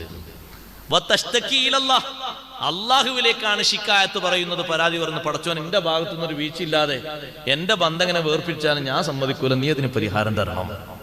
അപ്പൊ അന്നത്തെ കാലത്ത് ജനങ്ങൾ കെട്ടിക്കൂട്ടി ഉണ്ടാക്കിയ വ്യവസ്ഥയേക്കാൾ അല്ലത്തി ഹിയ അഖ്വം, ഏറ്റവും സുന്ദരമായ ആളുകൾക്ക് സ്വീകരിക്കാൻ പറ്റുന്ന നല്ല പ്രായശ്ചിത്തത്തോടെയുള്ള റൂട്ട് അല്ലാഹു തആല അങ്ങോട്ട് ഇറക്കി കൊടുത്തു. അതുകൊണ്ട് വിഷമങ്ങളൊക്കെ മാറി. ത്വലാഖ് ഇങ്ങനെ ചൊല്ലുന്നതിനൊരു കണക്കില്ലെങ്കിൽ ശിക്ഷയും കൊടുക്കണ്ടേ? ത്വലാഖ് ഇങ്ങനെ ചൊല്ലുന്ന ആളോട് തന്നെ വിശുദ്ധ ഇസ്ലാം പറഞ്ഞു, നല്ലോണം ശ്രദ്ധിക്കണം. ത്വലാഖ് ചൊല്ലിയിട്ട് പിന്നെയും മടക്കിയെടുക്കുമ്പോൾ ഇനി നല്ല നിലക്ക് ജീവിക്കണം. വഅശ്റുഹുന്ന ബിൽ മഅറൂഫ്, ത്വലാഖിന്റെ ആയത്തിന്റെ അവസാനം ഞാൻ നന്നായിട്ട് ഓതിയിട്ടുണ്ടെങ്കിൽ ഇവിടെ എത്തൂല. നല്ല നിലക്ക് ജീവിക്കണം. ആരോട്? ആണുങ്ങളോട് കൽപ്പന, വഅശ്റുഹുന്ന ബിൽ മഅറൂഫ്, പെണ്ണുങ്ങളോട് നല്ല നിലയിൽ വർത്തിക്കണം, അല്ലെങ്കിൽ ഇനിയും നിങ്ങൾ ത്വലാഖ് ഇങ്ങനെ ചൊല്ലിപ്പോകും. നല്ലോണം ശ്രദ്ധിച്ച് മുന്നോട്ട് പോകണം. എന്നിട്ട് ഇങ്ങനെ വാദ പറഞ്ഞിട്ട് അള്ളാഹു പറഞ്ഞു, പിന്നെയും ചൊല്ലി ഫൈൻ ത്വല്ലഖ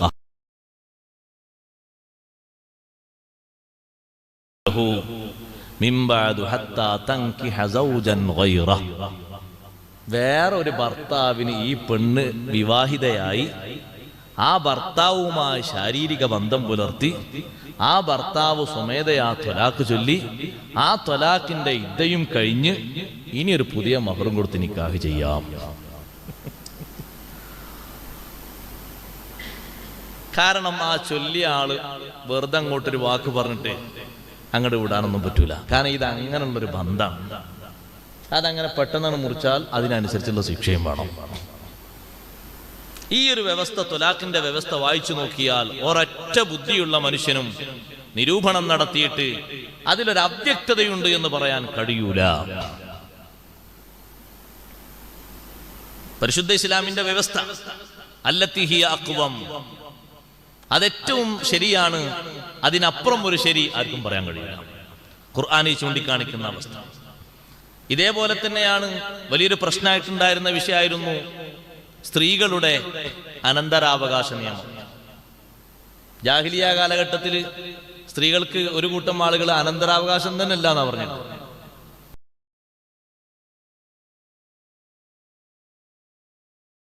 അവകാശം കിട്ടാൻ ചാൻസ് ഉള്ള ആളുകൾ മരണപ്പെട്ടു പോയാൽ ജ്യേഷ്ഠാനുജന്മാരവിടെ കടിപിടി കൂടും. എന്തിന്? ആ പെണ്ണിന്റെ സംരക്ഷണം ഏറ്റെടുക്കാൻ. സ്നേഹം കൊണ്ടല്ല, ഈ സ്വത്ത് കണ്ടിട്ട്. ജ്യേഷ്ഠന്റെ ഭാര്യ മരിച്ചു പോയാല് തായുള്ള അനുജന്മാരൊക്കെ നല്ല സ്നേഹത്തോടെ വർത്തിക്കും, ആ പെണ്ണിനോട് ചെലവൊക്കെ കൊടുക്കും. എന്തിന്? അനന്തരാവകാശം കൊണ്ട് ഇങ്ങോട്ട് പോരാ. അവിടെ കൃത്യമായിട്ട് നിങ്ങൾ നോക്ക്, അനന്തരാവകാശത്തിൽ വിശുദ്ധ ഖുർആനിൽ സൂറത്തുൻ നിസായിലൂടെ അല്ലാഹു തആല ആയത്തിറക്കി. ഒരായത്തൊന്നല്ല, രണ്ടായത്തല്ല, മൂന്നായത്തുകളിലായിട്ട്. വേറെയും ചില സ്ഥലങ്ങളിൽ അല്ലാഹു തആല സൂചിപ്പിച്ച് പഠിപ്പിച്ചു. മക്കളുണ്ടെങ്കിൽ ഭാര്യയ്ക്ക് ഇത്രേ, മക്കളില്ലെങ്കിൽ ഭാര്യയ്ക്ക് ഇത്രേ, സന്താനങ്ങൾ ഉണ്ടെങ്കിൽ മരണപ്പെട്ടു പോയ ആൾക്ക് ഉമ്മാക്ക് ഇത്രേ, സന്താനങ്ങളില്ലെങ്കിൽ ഇത്രേ, ഉപ്പക്ക് ഇത്രേ, ഒരു മകള് മാത്രമാണെങ്കിൽ ഇത്രേ. എത്ര കറക്റ്റ്! അവിടെ കടന്നു വന്ന അവകാശികളിൽ നമ്മൾ എടുത്തു നോക്കിയാൽ കാണും മകൻ ഇത്രേ എന്നുള്ള ഒരു കണക്ക് പറഞ്ഞു കാണില്ല. അതെന്താ? ഈ വിഷയത്തിൽ അന്ന് തർക്കമുള്ളതും അന്ന് കൊടുക്കണ്ടെന്നും കാര്യങ്ങളൊക്കെ കാര്യമായിട്ടുള്ളത് സ്ത്രീയുടെ പക്ഷത്താണ്. പുരുഷന്മാരുടെ പക്ഷത്തല്ല തർക്കമുള്ളത്. പുരുഷന്മാരാവുമ്പോൾ അങ്ങനെ വാങ്ങും കിട്ടും ഒക്കെ എടുക്കുന്നുള്ളതാണല്ലോ. അതുകൊണ്ട് അവർക്ക് ഓഹരില്ല എന്നല്ല, ഫർളിന്റെ അവകാശികൾ അവരുണ്ട്. പക്ഷെ എണ്ണി പറഞ്ഞിടത്ത്, വിഹിതങ്ങൾ എണ്ണി പറഞ്ഞിടത്ത് ഖുർആനിലെ എവിടെയെങ്കിലും ഉണ്ടോ ഒരു മകനാണെങ്കിൽ ആ മകൻ ഇത്ര കൊടുക്കണം? ഇല്ല. അവർക്ക് സ്ത്രീകളുടേതനുസരിച്ച് വീതം വെക്കണം എന്നുള്ള ഹദീസിലൂടെ പഠിപ്പിച്ചു. പക്ഷെ വിശദീകരണമാണ്. ആയത്തിൽ പഠിപ്പിച്ചത് അധികവും സ്ത്രീകളുടെ വിഷയമാണ്. അവർക്ക് ഇത്രയുണ്ട്, ഇത്രയുണ്ട്, ഇത്രയുണ്ട്, 4-1 കൊടുക്കണം, 8-1 കൊടുക്കണം. അല്ലാഹു തആല കണക്ക് പറഞ്ഞു. ആ പ്രശ്നങ്ങൾക്ക് വലിയ പരിഹാരം ലോകത്ത് പരിശുദ്ധ ഖുർആനാണ്. ഇന്നും അതുകൊണ്ട് അല്ലാഹു തആലാന്റെ വഴി, അല്ലാഹു തആലാന്റെ വ്യവസ്ഥ അതെപ്പോഴും മികച്ചു നിൽക്കുകയാണ്. കാരണം ആ ഖുർആൻ ജനങ്ങളെ വഴി നടത്തുന്നത് ലില്ലത്തി ഹിയ അഖ്വം, ഏറ്റവും ശരിയായ, ആർക്കും നിരൂപിക്കാൻ കഴിയാത്ത, ആർക്കും കേട് പറയാൻ കഴിയാത്ത ഏറ്റവും നല്ല മാർഗത്തിലേക്ക്. അള്ളാഹുവിന്റെ വഴി അതാണ് ഏറ്റവും സുരക്ഷിതമായ വഴി. മനുഷ്യന്മാരുടെ നിയമങ്ങൾക്ക് ഒരുപക്ഷെ ചിലപ്പോൾ ആളുകളെ കൽബിലൊക്കെ കുറച്ചൊക്കെ സ്ഥാനം കിട്ടിയെന്ന് വരും. അതിനേക്കാളും നല്ല കെട്ടുറപ്പുള്ള, നല്ല ഭദ്രതയുള്ള, സുരക്ഷിതമായ നിയമമാണ് അള്ളാഹുവിന്റെ നിയമം. അവിടെ നമുക്ക് ഉദാഹരണം പറയാം. ഹബീബ് റസൂലുള്ളാഹി സ്വല്ലല്ലാഹു അലൈഹി വസല്ലം തങ്ങളുടെ മൗലയായ സെയ്ദ് ബിൻ ഹാരിഥ റളിയല്ലാഹു അൻഹുവിനെ പറ്റി. ഈ സെയ്ദ് ബിൻ ഹാരിഥ റളിയല്ലാഹു അൻഹു സത്യത്തിൽ അടിമയൊന്നുമല്ല, അടിമക്ക് ജനിച്ച ആളുമല്ല. പിന്നെ അടിമക്കച്ചവടം ചെയ്യുന്ന ആളുകൾ ഇങ്ങനെ വരുന്ന വഴിക്കില് സെയ്ദ് റളിയല്ലാഹു അൻഹുവിനെ കണ്ടപ്പോ അങ്ങോട്ട് റാഞ്ചി കൊണ്ടുവന്ന് മക്കയിൽ കൊണ്ടുവന്ന് വിറ്റു. വിൽപ്പന അങ്ങനെ പലരിൽ നിന്നും കൈമാറിയിട്ട് അവസാനം സയ്യിദത്തുന ഖദീജത്തുൽ കുബ്ര റളിയല്ലാഹു അൻഹയിലേക്ക് എത്തി. സെയ്ദ് ബിൻ ഹാരിഥ റളിയല്ലാഹു അൻഹു മഹദി ആ സെയ്ദ് ബിൻ ഹാരിഥ തങ്ങളെ നബി തങ്ങൾക്ക് ദാനം ചെയ്തു. എന്തിന്? തങ്ങൾക്ക് ഖിദ്മത്ത് എടുക്കാൻ വേണ്ടി. ആ ഖിദ്മത്ത് കിട്ടിയപ്പോൾ സെയ്ദ് ബിൻ ഹാരിഥ റളിയല്ലാഹു അൻഹു ഏറെ സന്തോഷിച്ചു. സത്യത്തിൽ അടിമയല്ല. നബി സല്ലല്ലാഹു അലൈഹി വസല്ലം തങ്ങളിലൂടെ അല്ലാഹു തആല പഠിപ്പിക്കുന്ന ഒന്നേ, അടിമത്തത്തിന്റെ പേരിൽ ഇസ്ലാമിനെ വിമർശിക്കുന്ന ആൾക്കാരുണ്ട്, ഇപ്പോഴും ഉണ്ട്. അതൊക്കെ ഈ റൂട്ടും കാര്യങ്ങളും പഠിക്കൂല, പഠിപ്പിച്ചു കൊടുത്താലും പഠിക്കാത്തോണ്ടൊക്കെയാണത്. ഇസ്ലാം അങ്ങനെ ഒരു വ്യവസ്ഥ ഉണ്ടാക്കിയത് എന്തിനാണ്? അടിമത്തത്തെ പ്രോത്സാഹിപ്പിക്കാനല്ലേ? അല്ല. അന്ന് അടിമാ സമ്പ്രദായം ഉണ്ടായിരുന്ന കാലത്ത് അവർക്ക് വേണ്ട അവകാശങ്ങളും നിയമങ്ങളും വെച്ചുകൊടുത്ത് ഘട്ടം ഘട്ടമായി അവരെ മോചിപ്പിച്ചെടുത്ത് അടിമാ സമ്പ്രദായം നിർത്തലാക്കിയത് വിശുദ്ധ ഇസ്ലാമാണ്. അതുകൊണ്ടാണ് അടിമയെ മോചിപ്പിക്കുക എന്നുള്ളത് ഒരു വിഷയത്തിനല്ല കഫാറത്ത് പറഞ്ഞത്. സത്യത്തിന്റെ കഫാറത്തിലുണ്ട്, അടിമയെ മോചിപ്പിക്കലുണ്ട്. അതുപോലെ തന്നെ ഖിതാൽ നടത്തിയാൽ, കൊലപാതകം നടത്തിയാൽ അടിമയെ മോചിപ്പിക്കലുണ്ട്. അതേ രൂപത്തിൽ തന്നെ വിശുദ്ധ റമദാനിന്റെ പകലിൽ ഭാര്യയുമായി ബന്ധപ്പെട്ട് കഴിഞ്ഞാൽ അതിലുണ്ട് കഫാറത്തായിട്ട്. എന്തിനാ അതൊക്കെ കഫാറത്തായി കൊണ്ടുവന്നത്? മോചന മാർഗം വന്ന് അടിമ എന്ന് പറയുന്ന ആ സമ്പ്രദായത്തെ പതുക്കെ ഇല്ലായ്മ ചെയ്യണം. അതിനാണ് ആ മാർഗം ഉണ്ടായത്. നബി സല്ലല്ലാഹു അലൈഹി വസല്ലം തങ്ങളുടെ കൂടെ അടിമയായി കഴിയുന്ന സെയ്ദ് ബിൻ ഹാരിഥ റളിയല്ലാഹു അൻഹു ഏറെ സന്തോഷിച്ചു തങ്ങളെ ഖിദ്മത്ത് എടുക്കുന്നതിൽ. എന്താ കാരണം എന്നറിയോ? നബി സല്ലല്ലാഹു അലൈഹി വസല്ലം തങ്ങളുടെ പെരുമാറ്റം കണ്ടിട്ട് ആളുകൾ അത്ഭുതപ്പെട്ടു. കാരണം അന്ന് സയ്യിദിന്റെ കൂടെ അടിമ ഭക്ഷണം കഴിക്കൂല, യജമാനന്റെ കൂടെ അടിമ ഭക്ഷണം കഴിക്കൂല, യജമാനന്റെ കൂടെ നടക്കുകയില്ല, യജമാനൻ ധരിക്കുന്ന അതേ വസ്ത്രം അടിമക്ക് നൽകൂല, യജമാനൻ കുടിക്കുന്ന അതേ പാനീയം അടിമക്ക് കുടിപ്പിക്കൂല. പക്ഷേ സെയ്ദ് റളിയല്ലാഹു അൻഹു സന്തോഷിക്കാൻ കാരണം എന്താണോ ഹബീബ് സല്ലല്ലാഹു അലൈഹി വസല്ലം ധരിക്കുന്ന വസ്ത്രം അതെനിക്കും ധരിപ്പിക്കും, എന്താണോ തങ്ങൾ കിടക്കുന്ന പായ ആ പായ എനിക്കും തരും. അന്നത്തെ സമ്പ്രദായം എങ്ങനെ?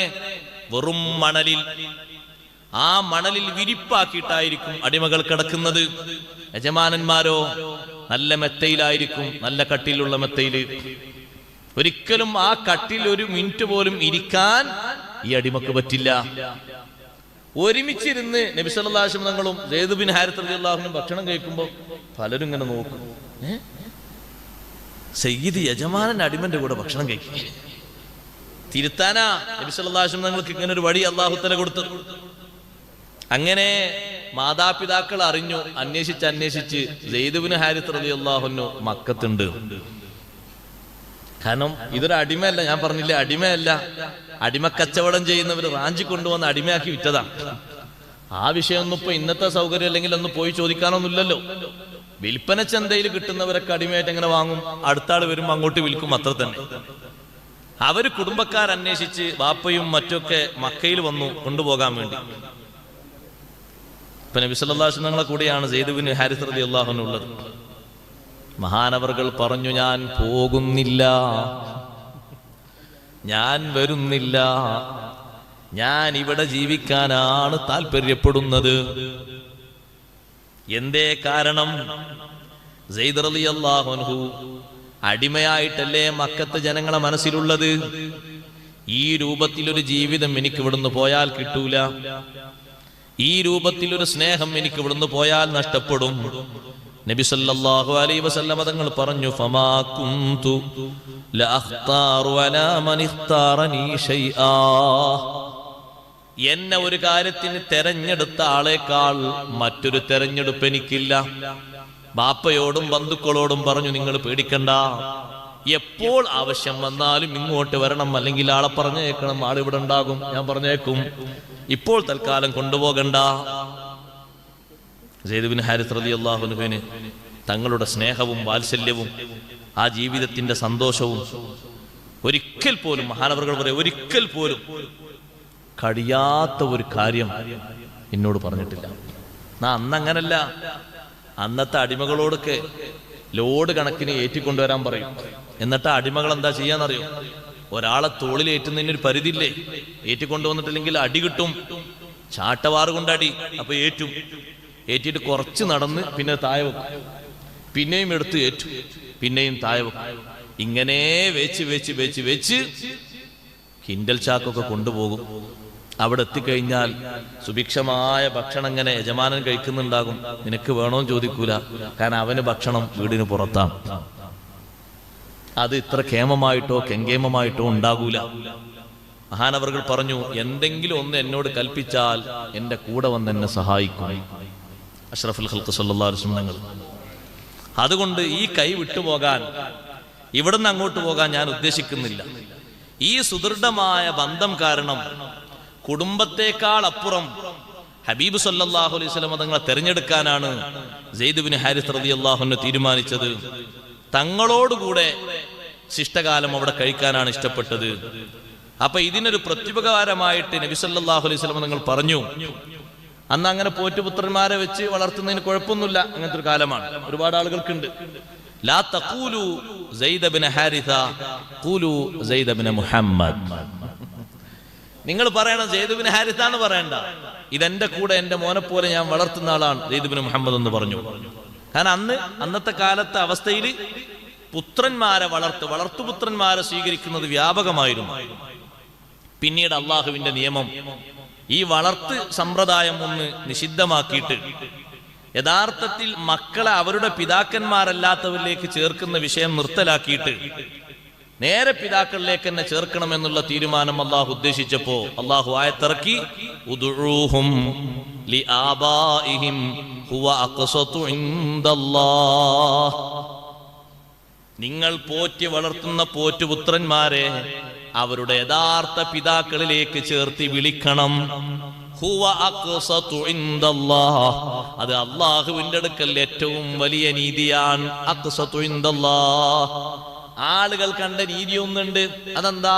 ആരാണോ പോറ്റുന്നത് അയാൾ ഉപ്പയായി കണ്ടത്, അത് ശരിയല്ലേ? അത് ശരിയാണ്. അതിനേക്കാളും വലിയ ശരി അതാണ് അല്ലതീ ഹിയ അഖ്വം. അതിനേക്കാളും വലിയ ശരി അള്ളാഹുവിന്റെ തീരുമാനമാണ്. അപ്പോൾ ഈ വിഷയം ഹബീബ് സല്ലല്ലാഹു അലൈഹി വസല്ലം തങ്ങൾ സെയ്ദ് റളിയല്ലാഹു അൻഹു ബാധകമാക്കി. സെയ്ദ് റളിയല്ലാഹു അൻഹു ജനങ്ങൾക്ക് സെയ്ദ് ബിൻ ഹാരിസ തന്നെ വിളിച്ചു. നബി സല്ലല്ലാഹു അലൈഹി വസല്ലം നിങ്ങൾ നേരത്തെ പറഞ്ഞതോ അത് അക്രമമാണോ? അല്ല, അതും നീതിയാണ്. പക്ഷേ അല്ലാഹു തആല അതിനേക്കാളും വലിയൊരു നീതിയാണ്, വലിയൊരു വഴിയാണ് പഠിപ്പിച്ചത്. സെയ്ദ് റളിയല്ലാഹു അൻഹു സ്വന്തം തറവാട്ടിലേക്ക് തന്നെ ചേർത്തി വിളിച്ചു. ജനങ്ങളൊക്കെ വിളിച്ചു സെയ്ദ് ബിൻ ഹാരിസ. അപ്പൊ മഹാനവറുകൾക്ക് വലിയൊരു വിഷമം. കാരണം നബിതങ്ങളിലേക്ക് ചേർത്തി വിളിക്കുന്ന ആ പേര് പോയില്ലേ. സെയ്ദ് ബിൻ ഹാരിസ് റളിയല്ലാഹു അൻഹു വലിയൊരു വിഷമം. എന്നെ ജനങ്ങളൊക്കെ വിളിച്ചിരുന്ന ആ പേര് പോയല്ലോ. അള്ളാഹുവിന്റെ തീരുമാനമാണ്. മനസ്സിൽ ആ വിഷമം വന്നപ്പോ, ആ ഒരു ടെൻഷൻ വന്നപ്പോ അള്ളാഹു ആ ടെൻഷൻ മാറ്റിക്കൊടുത്തു. ലോകത്ത് ഒരു സ്വഹാബിക്കും കിട്ടാത്ത നല്ലൊരു മെഡൽ, നല്ലൊരു സമ്മാനം, നല്ല ഒരു വ്യക്തിപ്രഭാവം സെയ്ദ് ബിൻ ഹാരിസ് റളിയല്ലാഹു അൻഹു മാത്രം അള്ളാഹു കൊടുത്തു. അതെന്താ? മഹാനവറുകളുടെ നാമം വിശുദ്ധ ഖുർആനിൽ എടുത്തങ്ങ് പറഞ്ഞു. ഫലമ്മാ ഖളാ സയ്യിദും മിൻഹാ വതറൻ സവ്വജ്നാകഹാ. സന്തോഷായി സെയ്ദ് റളിയല്ലാഹു. വേറെ ഒറ്റ സ്വഹാബിന്റെ പേരില്ലല്ലോ ഖുർആനിൽ. അല്ലാഹു തആല സമാധാനിപ്പിച്ചതാണ്. എന്തൊരു സ്ഥാനാണ് നമ്മൾ ആലോചിച്ച് നോക്കുകയാണെങ്കിൽ. ഖുർആനിൽ പേര് പറയപ്പെട്ട ഒരു സ്വഹാബി അഷ്റഫുൽ ഖൽഖ് സല്ലല്ലാഹു അലൈഹി വസല്ലം തങ്ങൾക്ക് വല്ലാത്ത ഇഷ്ടമാണ്. സഹാബത്ത് തന്നെ സെയ്ദ് റളിയല്ലാഹുവിനെ പറ്റി പറയുമ്പോൾ ചേർത്തി പറയും, സെയ്ദ് ഇബ്നു ഹാരിസ ഹിബ്ബു റസൂലില്ലാഹി സ്വല്ലല്ലാഹു അലൈഹി വസല്ലം, തങ്ങളുടെ പ്രിയപ്പെട്ട തോഴൻ. ആ സെയ്ദ് റളിയല്ലാഹുവിന് ജനിച്ച ഉസാമ റളിയല്ലാഹു അത് നബി തങ്ങൾക്ക് ഇഷ്ടപ്പെട്ട ആളെ. അവരുടെ വിഷയത്തിൽ തങ്ങൾക്ക് ഇഷ്ടമായ ഈ രണ്ട് സ്വഹാബത്തിന്റെ വിഷയത്തിൽ അന്നത്തെ ആളുകളുടെ ഇടയിൽ ചെറിയ ഒരു ആശയക്കുഴപ്പമുണ്ടായി. എന്താ ആശയക്കുഴപ്പം അറിയോ? സെയ്ദ് റളിയല്ലാഹുവിനെ പറ്റിയും ഉസാമ റളിയല്ലാഹുവിനെ പറ്റിയും. ഒരാൾ നല്ല വെളുത്തിട്ടും മറ്റാൾ കറുത്തിട്ടും. അപ്പൊ ചില ആൾക്കാർ കളർ നോക്കിയിട്ട് അത് ആ വാപ്പാനെ ഓൻ തന്നെയല്ലേ, അതാ വാപ്പാന്റെ മകൻ തന്നെ അല്ലേ, കാരണം നിറവും കാര്യങ്ങളൊക്കെ ഒരു മാറ്റം. ഇതിന് വലിയ വിഷമം വന്നപ്പോ ബാപ്പയും മോനും ഇങ്ങനെ കിടക്കാണ്. നബി സല്ലല്ലാഹു അലൈഹി വസല്ലം കുറച്ച് ഇപ്പുറത്തുണ്ട്, രണ്ടാളും ഇങ്ങനെ കിടക്കാണ്. ഇങ്ങനെ കിടക്കുമ്പോ അന്നൊക്കെ ശരിക്ക് ലക്ഷണശാസ്ത്രം അറിയുന്ന ആളുകളുണ്ട്. ഇന്ന് പറയുന്ന അനുമാനങ്ങളല്ല കേട്ടോ, ഫോർ ഹാൻഡിലൊന്നും പോയി കൊടുക്കാൻ നിൽക്കണ്ട. ലക്ഷണശാസ്ത്രം ശരിക്ക് വശമുള്ള ആളുകളുണ്ട്. ഇദ്ദീഫ് എന്ന് പറയും അറബിയിൽ അവരെ പറ്റി. ശരിക്ക് അതിൽ പഠിച്ച ആൾക്കാരുണ്ട്, കഴിവുള്ള ആൾക്കാർ. അങ്ങനെ പറഞ്ഞു പോരുന്നല്ല. ഇന്ന് ചിലപ്പം വന്ന് നോക്കിയിട്ട് പിന്നെ നിങ്ങളെ ബാപ്പ മരിച്ചിട്ട് നിങ്ങൾക്ക് വലിയ വിഷമമുണ്ടായി, ബാപ്പയുടെ ഹയാത്തോടെ ഉണ്ടാവും, ചിലപ്പോൾ അങ്ങനെയൊക്കെ പറഞ്ഞു വരും. അതൊന്നല്ല, ഇത് ശരിക്ക് പറയും. അങ്ങനെ വന്നിട്ട് ഇവരെ മുഖം കാണുന്ന മുഖം മറിച്ചിട്ടാണ് ഇവർ കിടക്കുന്നത്. പക്ഷെ രണ്ട് കാലും ഇങ്ങനെ കാണുന്നുണ്ട്. അപ്പൊ ഈ കാല് നോക്കിയിട്ട് അദ്ദേഹം വന്നിട്ട് പറഞ്ഞു, ഹാദിഹി ബഅലുഹാ മിൻ ബഅദ്, ഇത് ഈ കാല് മറ്റേ കാലിൽ നിന്ന് വന്നത് തന്നെയാണ് എന്ന് പറഞ്ഞു. അഷ്റഫുൽ ഖൽഖ് സ്വല്ലല്ലാഹു അലൈഹി വസല്ലം നിങ്ങൾക്ക് വലിയ സന്തോഷമായി. കാരണം ഇത് ബാപ്പ ഇത് മോനും തന്നെയാണ്. ജനങ്ങൾ പറയുന്ന വിഷയം ശരിയല്ല, അങ്ങനെ സംശയിക്കാനും പറ്റൂല. ചില ആൾക്കാർക്ക് അങ്ങനെ സംശയം ഉണ്ടാവും.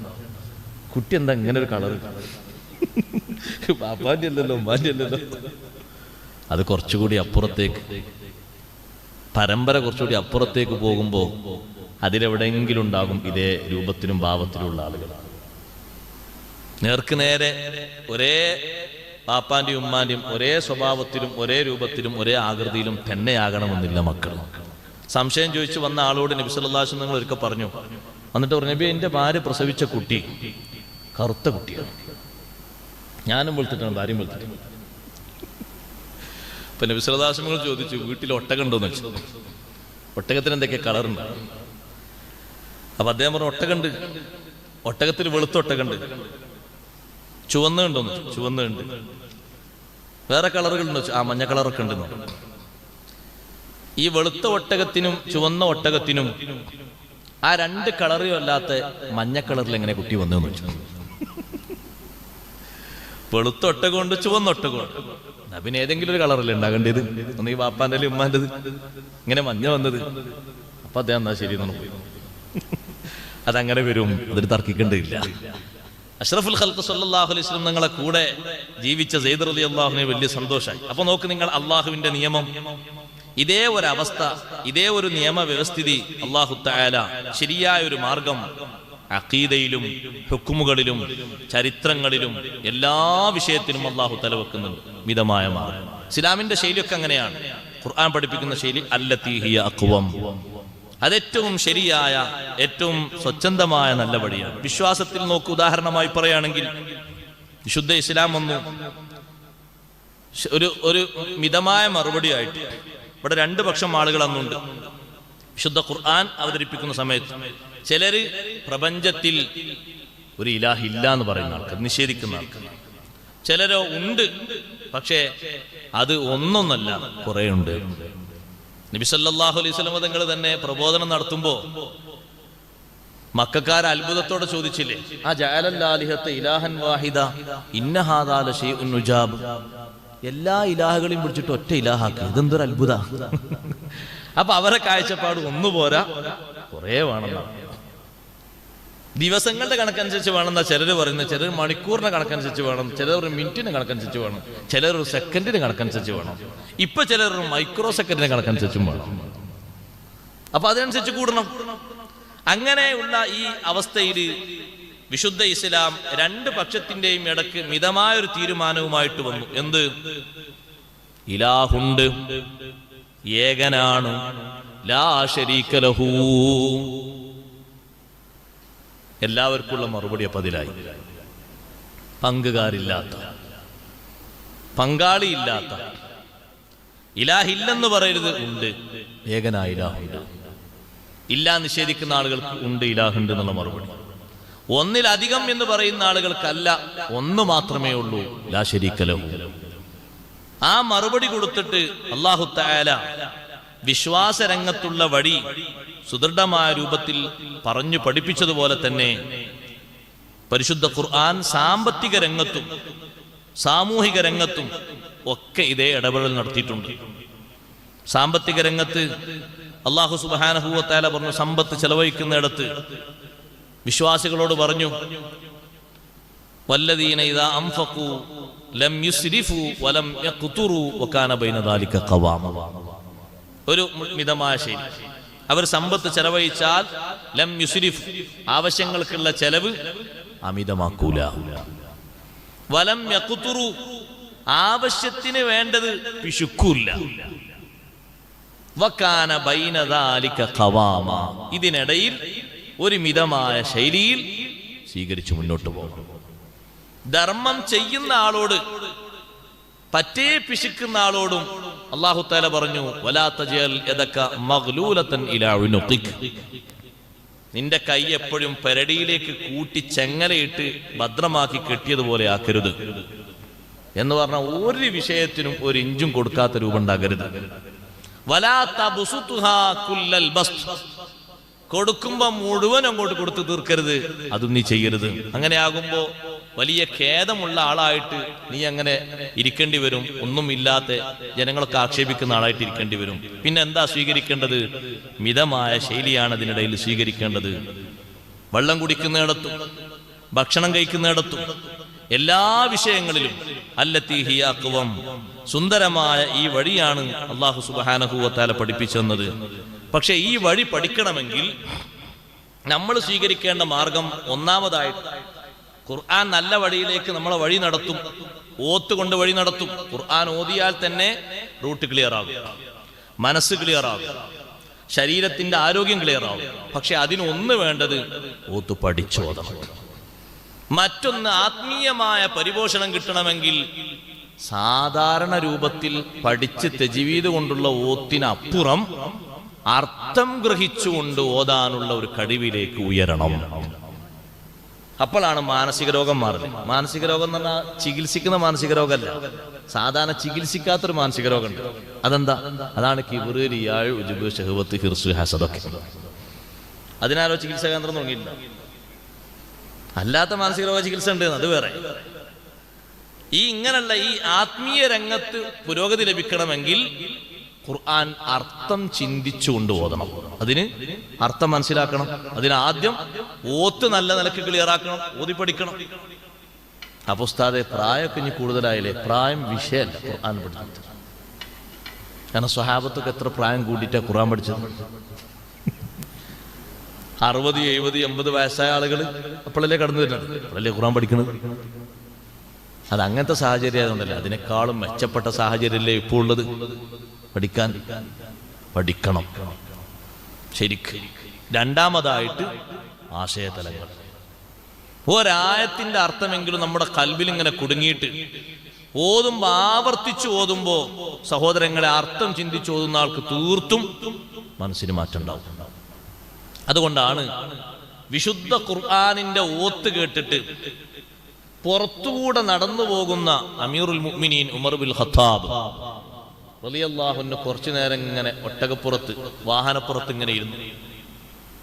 അന്തിപ്പാതിര നേരത്ത് വീട്ടിന്റെ ഉള്ളിൽ വെച്ച് ഖുർആൻ ഓതുകയാണ്.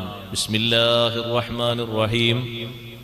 വത്തൂരി വകിതാബിൻ മസ്തൂർ ഫീ റഖിം മൻശൂർ والبيت المعمور والسقف المرفوع والبحر المسجور. ഈ ഓത്ത് ശ്രവിച്ചുകൊണ്ട് മഹാനവറുകൾ വാഹനപ്പുറത്തുനിന്ന് താഴെ പതുക്കെങ്ങനെ ഇറങ്ങുന്നു. ഓത്തിന്റെ ശ്രവണസുന്ദരമായ ഭംഗി കൊണ്ടല്ല, പിന്നെ അതിൻ്റെ ആശയതലങ്ങളിലേക്ക് മനസ്സങ്ങോട്ട് പോയി. പിന്നെയുള്ള വാണിങ്ങാണ്. ആ വാണിംഗ് കേട്ടപ്പോൾ മഹാനവർകൾ പതറിപ്പോയി. ആര്? ഉമർ ഇബ്നുൽ ഖത്താബ് റളിയല്ലാഹു അൻഹു. ഇന്ന അദാബ റബ്ബിക ലവാഖിഉ മാ ലഹു മിൻ ദാഫിഉ. അല്ലാഹുവിന്റെ താക്കീത് കേട്ടപ്പോൾ കരഞ്ഞുപോയി. നേരം പുലരും വരെ ഇരുന്ന് കരഞ്ഞു. ഇന്ന അദാബ റബ്ബിക ലവാഖിഉ. നിന്റെ റബ്ബിന്റെ, നിന്നെ പരിപാലിച്ച് പോറ്റി വളർത്തുന്ന റബ്ബിന്റെ ശിക്ഷ നടക്കുക തന്നെ ചെയ്യും. മാ ലഹു മിൻ ദാഫിഉ. അത് പ്രതിരോധിക്കാൻ ഒരൊറ്റ ആളുമില്ല, ഒരു സൈന്യവുമില്ല, ഒരു ശക്തിയുമില്ല, ഒരു പ്രതിരോധ സേനയുമില്ല. മാ ലഹു മിൻ ദാഫിഉ. ഒരു മനുഷ്യനും കഴിയില്ല, ഒരു ഉപകരണത്തിനും കഴിയില്ല. മഹാനവറുകൾ ചിന്തിച്ചിരിക്കുകയാണ്. ആയത്തങ്ങോട്ട് കേട്ടിട്ട് ശരീരത്തിന് പനി ബാധിച്ചുപോയി. 1 മാസം വീട്ടിൽ പനി പിടിച്ച് കിടന്നു. സന്ദർശകർ വരുന്നു. പനിയുടെ കാരണം പലർക്കും അറിയില്ല. വിശുദ്ധ ഖുർആനിന്റെ അർത്ഥതലങ്ങളിലേക്ക് മനസ്സങ്ങ് പോയപ്പോ ആയത്തിന്റെ ചൂട് നേരെ മനസ്സിലേക്ക്, അത് ശരീരത്തിലേക്ക്, എല്ലാ ഭാഗത്തേക്കും പ്രതിഫലിച്ചു. അതിന് ഓതണം, ഓത്ത് പഠിക്കണം, ഓതണം, അർത്ഥതലങ്ങൾ പഠിക്കണം. എന്നാൽ രോഗങ്ങളൊക്കെ മാറ്റാൻ പറ്റും. ഇന്ന ഹാദൽ ഖുർആന യഹ്ദീ ലില്ലത്തി ഹിയ അഖ്വം. ഹാഫിദ് ജലാലുദ്ദീൻ സുയൂത്തി റഹ്മത്തുള്ളാഹി അലൈഹി കൊടുക്കുന്ന തഫ്സീർ നോക്ക് നിങ്ങൾ. ഈ ഖുർആൻ ഏറ്റവും ശരിയായ മാർഗത്തിലേക്ക് വഴി നടത്തുന്നു, ചേർക്കുന്നു, കാണിക്കുന്നു എന്നൊക്കെ പറഞ്ഞാൽ അർത്ഥം യദുല്ലുക്കും അലാ ദാഇക്കും വദവാഇക്കും. നിങ്ങൾക്കുള്ള രോഗവും പറഞ്ഞു തരുന്നു, നിങ്ങൾക്കുള്ള രോഗത്തിന്റെ ചികിത്സയും പറഞ്ഞു തരുന്നു. രോഗവും ഖുർആൻ പറയുന്നുണ്ട്, മരുന്നും പറയുന്നു. ചികിത്സ മാത്രമല്ല, രോഗവും പഠിപ്പിച്ചിരുന്നുണ്ട്, ഇല്ല മരുന്നും. എന്നിട്ട് മഹാനവറുകൾ പറഞ്ഞു, ഖത്താദ റളിയല്ലാഹു അൻഹു നിന്ന് റിപ്പോർട്ട് ചെയ്യുന്ന തഫ്സീറാണ്, ഖുർആൻ ശരിയായ മാർഗം കാണിക്കുന്നു. എന്താണ് രോഗം, ഏതാണ് അതിനുള്ള മരുന്ന്? നിങ്ങൾക്കുള്ള രോഗം ഫദ്ദുനൂബു വൽ ഖത്വായാ, പാപങ്ങളും വൈകല്യങ്ങളുമാണ്. അതിനുള്ള മരുന്ന് എന്താണ്?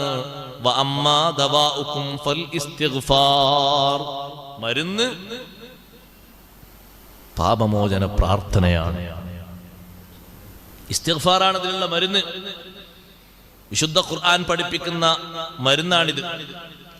ഈ മരുന്ന് സ്വീകരിച്ച് അഷ്റഫുൽ ഖൽഖ് സ്വല്ലല്ലാഹു അലൈഹി വസല്ലം തങ്ങൾ ഈ മരുന്ന് സ്വീകരിക്കാൻ വേണ്ടി സ്വഹാബത്തിനെ പഠിപ്പിക്കുകയും ആ നിർദ്ദേശങ്ങൾ അവർ നമുക്ക് കൈമാറി തരികയും ചെയ്തു. ഇന്നും നിലനിൽക്കുന്ന, ഖിയാമത്ത് നാൾ വരെ നിലനിൽക്കുന്ന ഒരു മരുന്നാണ് ഇസ്തിഗ്ഫാർ. ഇബ്നു അബ്ബാസ് റളിയല്ലാഹു അൻഹു പറഞ്ഞു, ഈ ഉമ്മത്തിന് കാന ഫീ ഹാദിഹിൽ ഉമ്മത്തി അമാനാൻ. ഈ ഉമ്മത്തിന് 2 അഭയങ്ങൾ ഉണ്ടായിരുന്നു. ഒരു അഭയം കഴിഞ്ഞു. ഒരു അഭയം ആരായിരുന്നു? റസൂലുള്ളാഹി സ്വല്ലല്ലാഹു അലൈഹി വസല്ലം. ഒരു അഭയം. ഫദഹബ അമാനുൻ. ഒരു അഭയം പോയി. ഒന്ന് ബാക്കിയുണ്ട്, അത് ഇസ്തിഗ്ഫാറാണ്. ഇസ്തിഗ്ഫാർ ഇപ്പോഴും ബാക്കിയുണ്ട്. മനസ്സും ശരീരവും ഒക്കെ അള്ളാഹുവിലേക്ക് തിരിച്ചുകൊണ്ട് നടത്തുന്ന പാപമോചന പ്രാർത്ഥന, അതിനെല്ലാ കാലത്തും ഫലമുണ്ട്. അതുകൊണ്ടാണ് ബഹുമാനപ്പെട്ട ഹസനുൽ ബസ്രി റളിയല്ലാഹു അൻഹു, വലിയ പണ്ഡിതനാണ്, വലിയ മഹാനാണ്, വിശുദ്ധ ഖുർആൻ മുഫസ്സിറാണ്. മഹാനവറുകൾ വിശുദ്ധ ഖുർആനിൽ നിന്ന് സ്വീകരിച്ച ഏറ്റവും നല്ല ഒറ്റമൂലിയാണ് ഇസ്തിഗ്ഫാർ. വിശുദ്ധ ഖുർആനിൽ നിന്ന് സ്വീകരിച്ചത്. ആ വിശുദ്ധ ഖുർആനിൽ നിന്ന് സ്വീകരിച്ചുകൊണ്ടാണ് മഹാനവറുകളുടെ അടുത്ത് വന്നിട്ട് ഒരാൾ പരാതി പറഞ്ഞു, മഴയില്ല, വരൾച്ചയാണ്, കൃഷിയൊക്കെ ഉണങ്ങിപ്പോകാൻ തുടങ്ങിയിട്ടുണ്ട്. അപ്പൊ അദ്ദേഹത്തിനോട് പറഞ്ഞു, ഇസ്തഗ്ഫിരില്ലാ, നീ ഇസ്തിഗ്ഫാർ ചൊല്ലിക്കോ. വേറൊരാൾ വന്ന് പരാതി പറഞ്ഞു, ദാരിദ്ര്യമാണ്, കഷ്ടപ്പാടാണ്, ആവശ്യങ്ങളൊന്നും നടക്കുന്നില്ല, ബുദ്ധിമുട്ടാണ്. അദ്ദേഹത്തിനോടും പറഞ്ഞു, ഇസ്തഗ്ഫിരില്ലാ, ഇസ്തിഗ്ഫാർ ചൊല്ലിക്കോ. വേറൊരാൾ വന്നിട്ട് പറഞ്ഞു, സന്താനങ്ങൾ കുറവാണ്, കുറച്ചുകൂടി ഉണ്ടാകണം, അല്ലെങ്കിൽ തീരെ സന്താനങ്ങളില്ല, 2 മതിൽപ്പെട്ടു. അയാളോടും പറഞ്ഞു, ഇസ്തഗ്ഫിരില്ലാ, ഇസ്തിഗ്ഫാർ ചൊല്ലിക്കോ. മറ്റൊരാൾ വന്നിട്ട് പറഞ്ഞു, ഭൂമിയുണ്ട്, കൃഷിയുണ്ട്, പക്ഷെ വരുമാനം കുറവാണ്. അയാളോടും പറഞ്ഞു, ഇസ്തഗ്ഫിരില്ലാ. അപ്പൊ ശിഷ്യനുണ്ട് റബീഉ ഇബ്നു സുബൈഹ് റളിയല്ലാഹു അൻഹു, ഹസൻ ബസരി തങ്ങളെ അടുത്ത് ശിഷ്യനുണ്ട്. ശിഷ്യൻ ഇങ്ങനെ നോക്കി, എന്താ പുസ്തകം കാണിക്കുന്നത്? വരുന്നവർക്കൊക്കെ ചീട്ടിൽ എഴുതി കൊടുക്കുന്ന ഒരു മരുന്ന് തന്നെ. ഏത് ആവശ്യമായിട്ട് വന്നാലും കൊടുക്കുന്നത് ഒരു ഗുളിക തന്നെ ഉണ്ടാവുമല്ലോ ചിലപ്പോ. ആ കുറെ ആളുകളൊക്കെ ശീലിക്കുമ്പോ പറയും ആ ഹോസ്പിറ്റലിലേക്ക് പോകണ്ട, ഇതൊക്കെ എന്താ അസുഖം ഉള്ളത്, എന്റെ വീട്ടിലുണ്ട് കൊടുക്കുന്ന മരുന്നൊക്കെ, അത് കഴിച്ചാൽ മതി, അതെന്നെ അവിടെ പോയാലും കിട്ടുക, പിന്നെ എത്രയും ദൂരം അങ്ങോട്ട് പോകേണ്ട ആവശ്യമില്ല.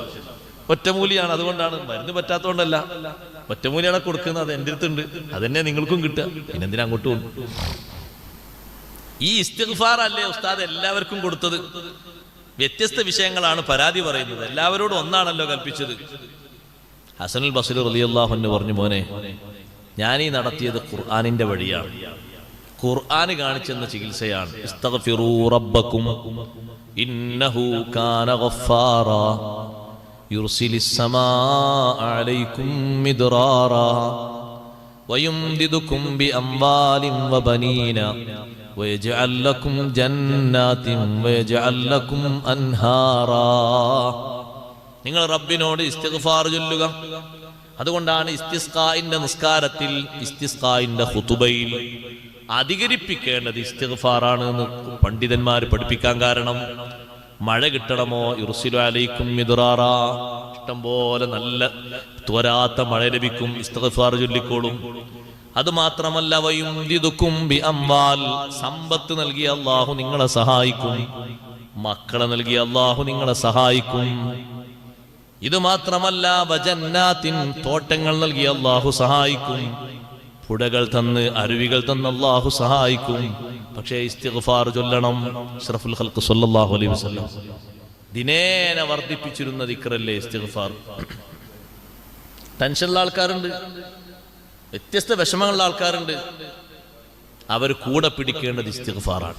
മൻ ലസിമൽ ഇസ്തിഗ്ഫാറ ജഅലല്ലാഹു ലഹു മിൻ കുല്ലി ഹമ്മിൻ ഫറജ വമിൻ കുല്ലി ദീഖിൻ മഖ്റജ. ഹദീസൊക്കെ എല്ലാവരും കിട്ടുന്ന, പക്ഷെ എന്താ വിഷയം എന്നറിയങ്ങൾ പ്രാവർത്തികമാക്കണം. അതിന് അല്ലാഹു തൗഫീഖ് തരട്ടെ, അതിന് അല്ലാഹു മനസ്സ് തരട്ടെ. ഒരാൾ ഇസ്തിഗ്ഫാർ എന്നും മുറുകെ പിടിച്ചാൽ അതങ്ങനെ അതിന്റെ പിടിയിൽ നിന്നൊരു ദിവസവും അയാൾ വിടൂല. മറന്നാലും പിന്നെ ഒരു സമയത്ത് ചൊല്ലും. നമ്മളങ്ങനെയല്ല, ചിലപ്പോൾ മറന്നാൽ ഇനി നാളെ മുതൽ തുടങ്ങാറ്. ചിലർ പറയും തെറ്റിപ്പോയി റമദാൻ കഴിയട്ടെ എന്ന് പറയും. അങ്ങനല്ല, രാത്രി നബി സല്ലല്ലാഹു അലൈഹി വസല്ലം നിങ്ങൾ വിർദ് ചൊല്ലാൻ വിട്ടുപോയാൽ അത് ളുഹാന്റെ സമയമാകുമ്പോഴേക്ക് ചൊല്ലി തീർക്കുമെന്ന് സയ്യിദത്തുനാ ബീവി ആയിഷ റളിയല്ലാഹു അൻഹ റിപ്പോർട്ട് ചെയ്തു. അത് ഇന്നലെ വിട്ടു, ഇനി നാളെ മറ്റന്നാൾ. അങ്ങനല്ല, അതിന്റെ പിന്നിൽ ശരിക്കും അങ്ങോട്ട് കൂടണം. അങ്ങനെ ഈ മറന്നത് പിന്നീട് നമ്മൾ പുതുക്കിയെടുക്കുമ്പോൾ അള്ളാഹു നമ്മളെ സഹായിക്കും. പിറ്റത്തെ ദിവസം പിന്നെ മറക്കും, പിന്നെ ചൊല്ലും, പിന്നെ അതങ്ങനെ പോകും. പിന്നെ എപ്പോഴെങ്കിലും ഒന്ന് വിട്ടുപോകുമ്പോൾ ഒരു ഉണർത്തുപാട്ട് നമ്മുടെ മനസ്സിൽ വരും, അപ്പോഴങ്ങോട്ട് ചെല്ലണം. സമയം പോയാലും ചെല്ലണം. അത് ചൊല്ലിയിട്ടേ ഞാൻ ഉറങ്ങും, അത് ചൊല്ലിയിട്ടേ ഞാൻ അതിലേക്ക് കിടക്കൂ എന്നങ്ങ് തീരുമാനം വരണം. എന്നാ പിന്നെ മാറൂല. ഒരു ദൃഢനിശ്ചയം ചെയ്യണം. മൻ ലസിമൽ ഇസ്തിഗ്ഫാറ, ഇസ്തിഗ്ഫാർ ഒരാൾ അനിവാര്യമായി സ്വീകരിച്ചാൽ, മുറുകെ പിടിച്ചാൽ, കൂടെ കൊണ്ടു നടന്നാൽ ജഅലല്ലാഹു ലഹു മിൻ കുല്ലി ഹമ്മിൻ ഫറജ. എല്ലാ ത്വരീഖത്തിന്റെ ദിക്റിലും ഇസ്തിഗ്ഫാറുണ്ട്. ഇതിലല്ലാത്ത എല്ലാ മഹാന്മാർ കൊടുക്കുന്നതിലും ഇസ്തിഗ്ഫാറുണ്ട്. ഷെയ്ഖ് അബ്ദുൽ ഖാദിർ ജീലാനി ഖദ്ദസല്ലാഹു സിർറഹുൽ അസീസ് തങ്ങൾ ശിഷ്യന്മാർക്ക് കൊടുക്കുന്ന നിർദ്ദേശത്തിലുണ്ട്, ഇസ്തിഗ്ഫാർ അധികരിപ്പിക്കണം, ഖുർആനോത്ത് അധികരിപ്പിക്കണം, തഹ്ലീൽ അധികരിപ്പിക്കണം. വസിയത്തിന്റെ ശേഷം മഹാനവറുകൾ കൊടുക്കുന്ന ദിക്റിലുണ്ട്. അപ്പൊ അത് മുറുകെ പിടിച്ചാൽ ജഅലല്ലാഹു ലഹു മിൻ കുല്ലി ഹമ്മിൻ ഫറജ, എല്ലാ വിഷമത്തിൽ നിന്നും അല്ലാഹു തആല പരിഹാരം കൊടുക്കും. എന്ന് മാത്രമല്ല, ഹദീസിന്റെ അവസാനമുണ്ട് വറസഖഹു മിൻ ഹൈസു ലാ യഹ്തസിബ്, അവിചാരിത മാർഗത്തിലൂടെ അല്ലാഹു തആല റിസ്ക് കൊടുക്കും. ഒരിക്കലും വിചാരിച്ചിട്ടുണ്ടാകൂല. എങ്ങനെ സമ്പത്ത് കിട്ടിയത്, എങ്ങനെ ബർക്കത്ത് കിട്ടിയത് അല്ലാഹു അങ്ങോട്ട് കൊടുക്കും. പക്ഷെ ചെയ്യേണ്ടത് എന്താ?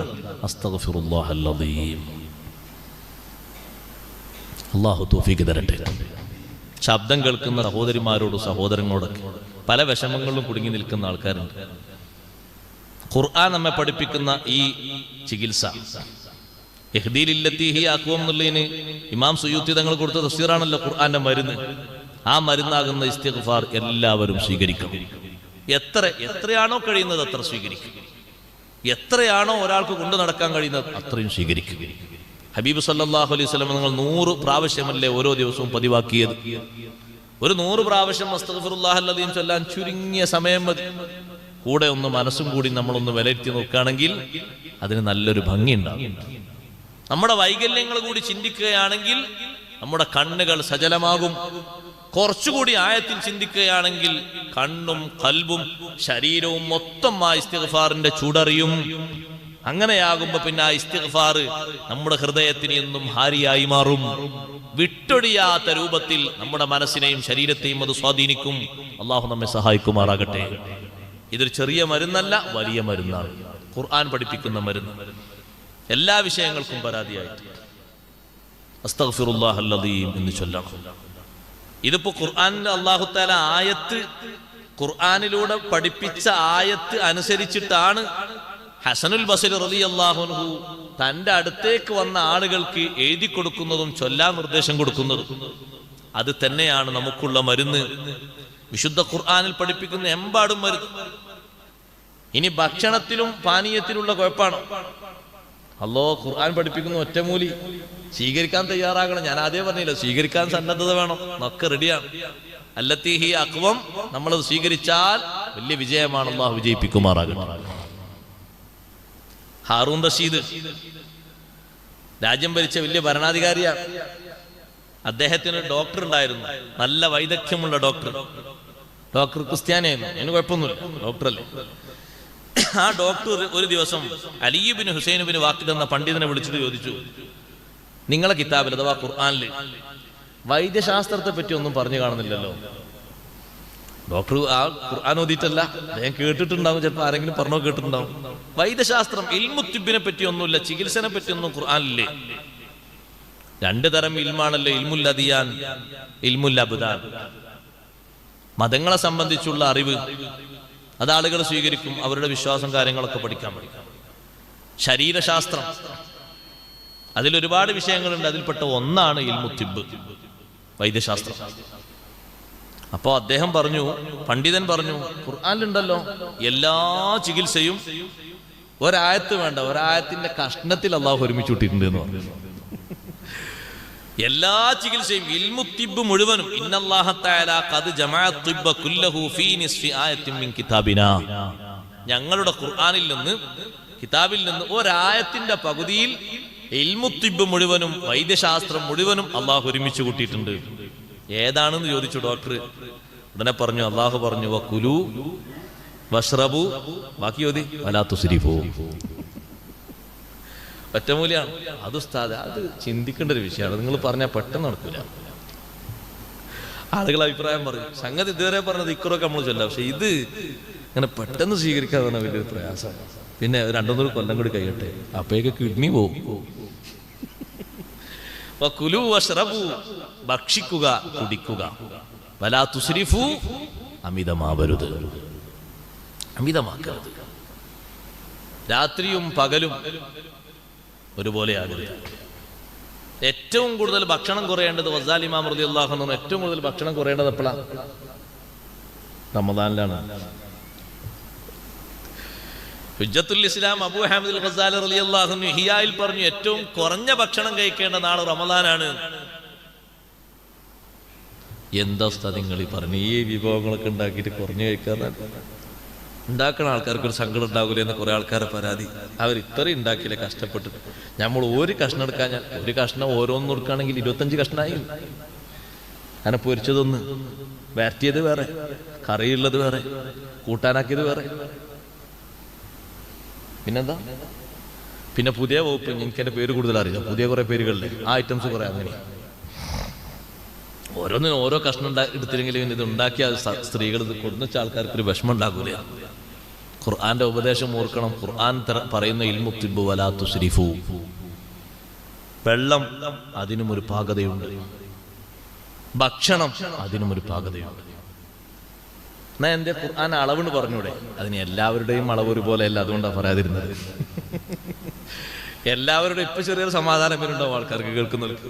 അത് ഉസ്താദ് പറഞ്ഞത് ശരിയാണ്, എല്ലാവരുടെയും അളവ് ഒരുപോലെയല്ല, ശരിയാണ്, അതായിരിക്കൂല.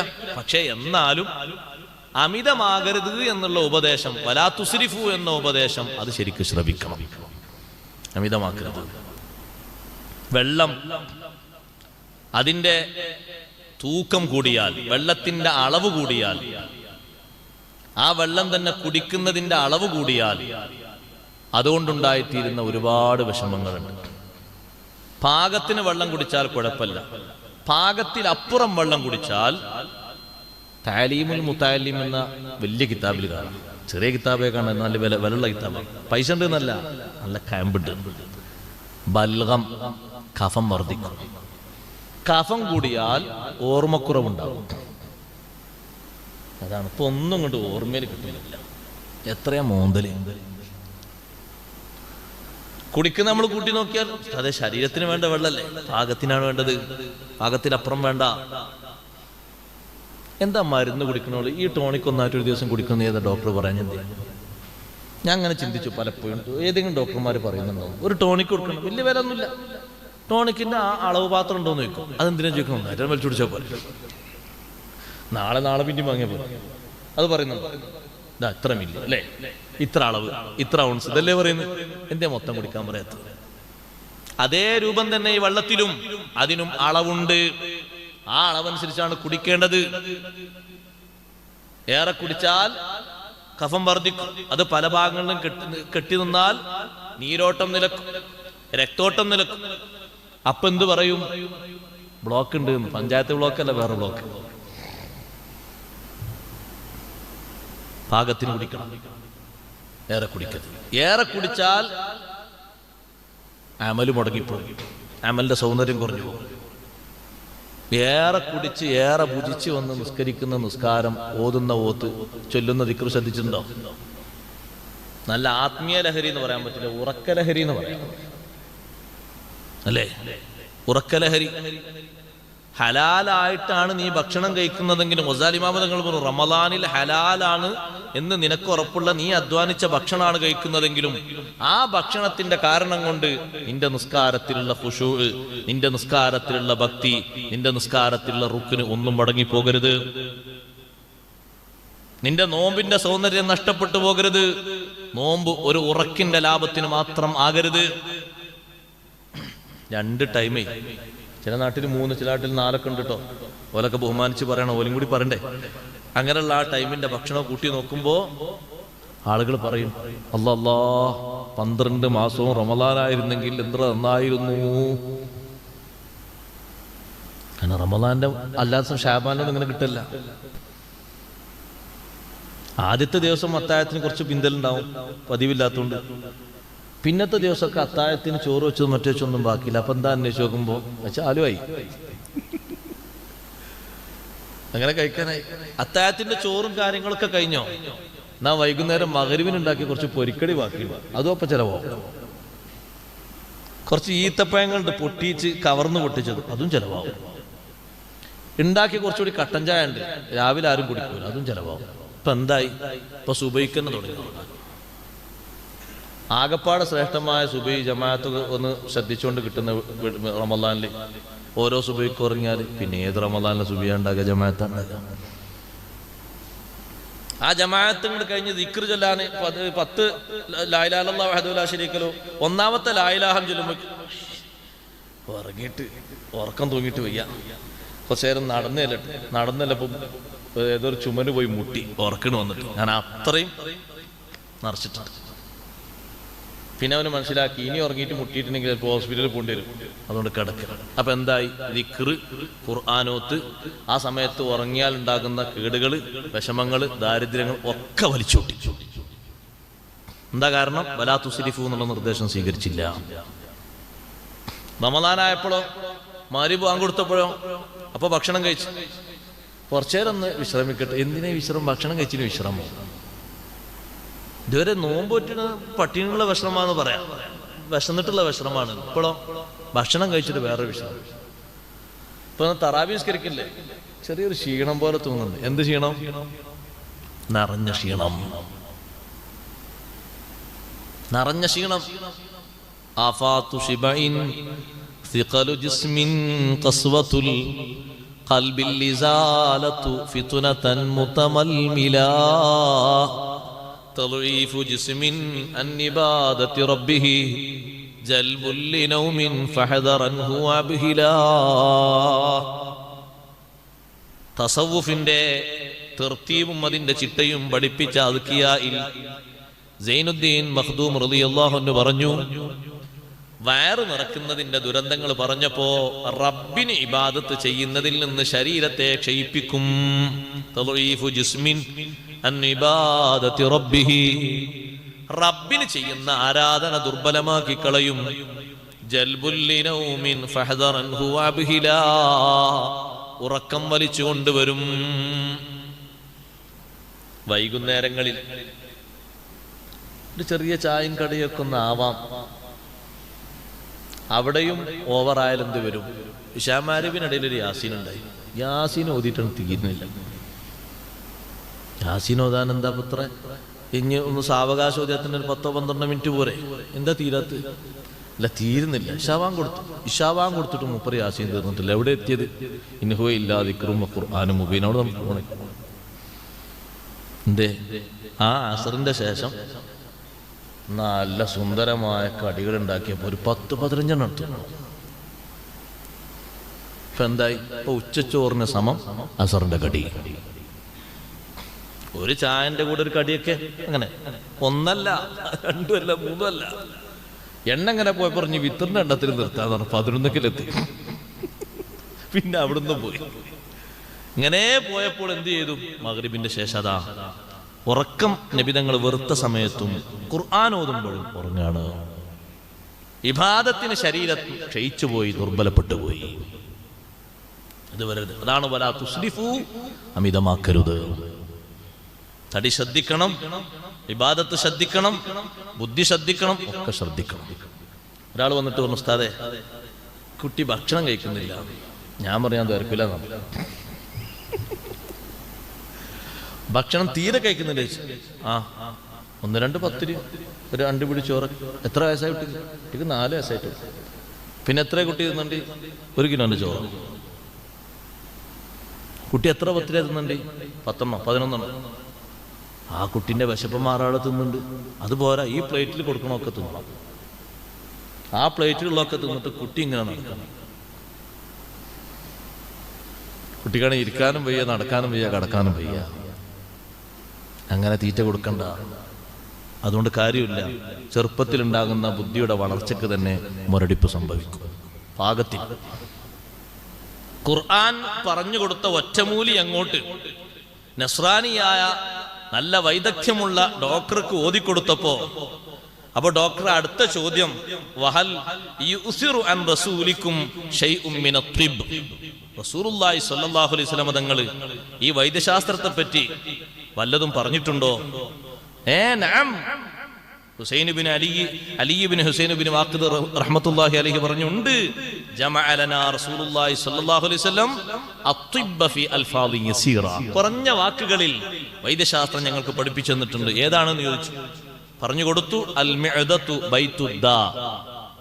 മിഅദത്ത് ആമാശയം, ബൈതുദ്ദാ അത് രോഗത്തിന്റെ കേന്ദ്രമാണ്. രോഗത്തിന്റെ കേന്ദ്രമാണ്. എല്ലാം നമ്മൾ പരിശോധിച്ചു നോക്കിയാൽ ഇന്ന് നടക്കുന്ന ലക്ഷക്കണക്കിന് രൂപയുടെ ഓപ്പറേഷനുകൾ, മരുന്നുകൾ മിഅദത്തിനെ കേന്ദ്രീകരിച്ചു. ആമാശയം അതുമായി ബന്ധപ്പെട്ട വിഷയം.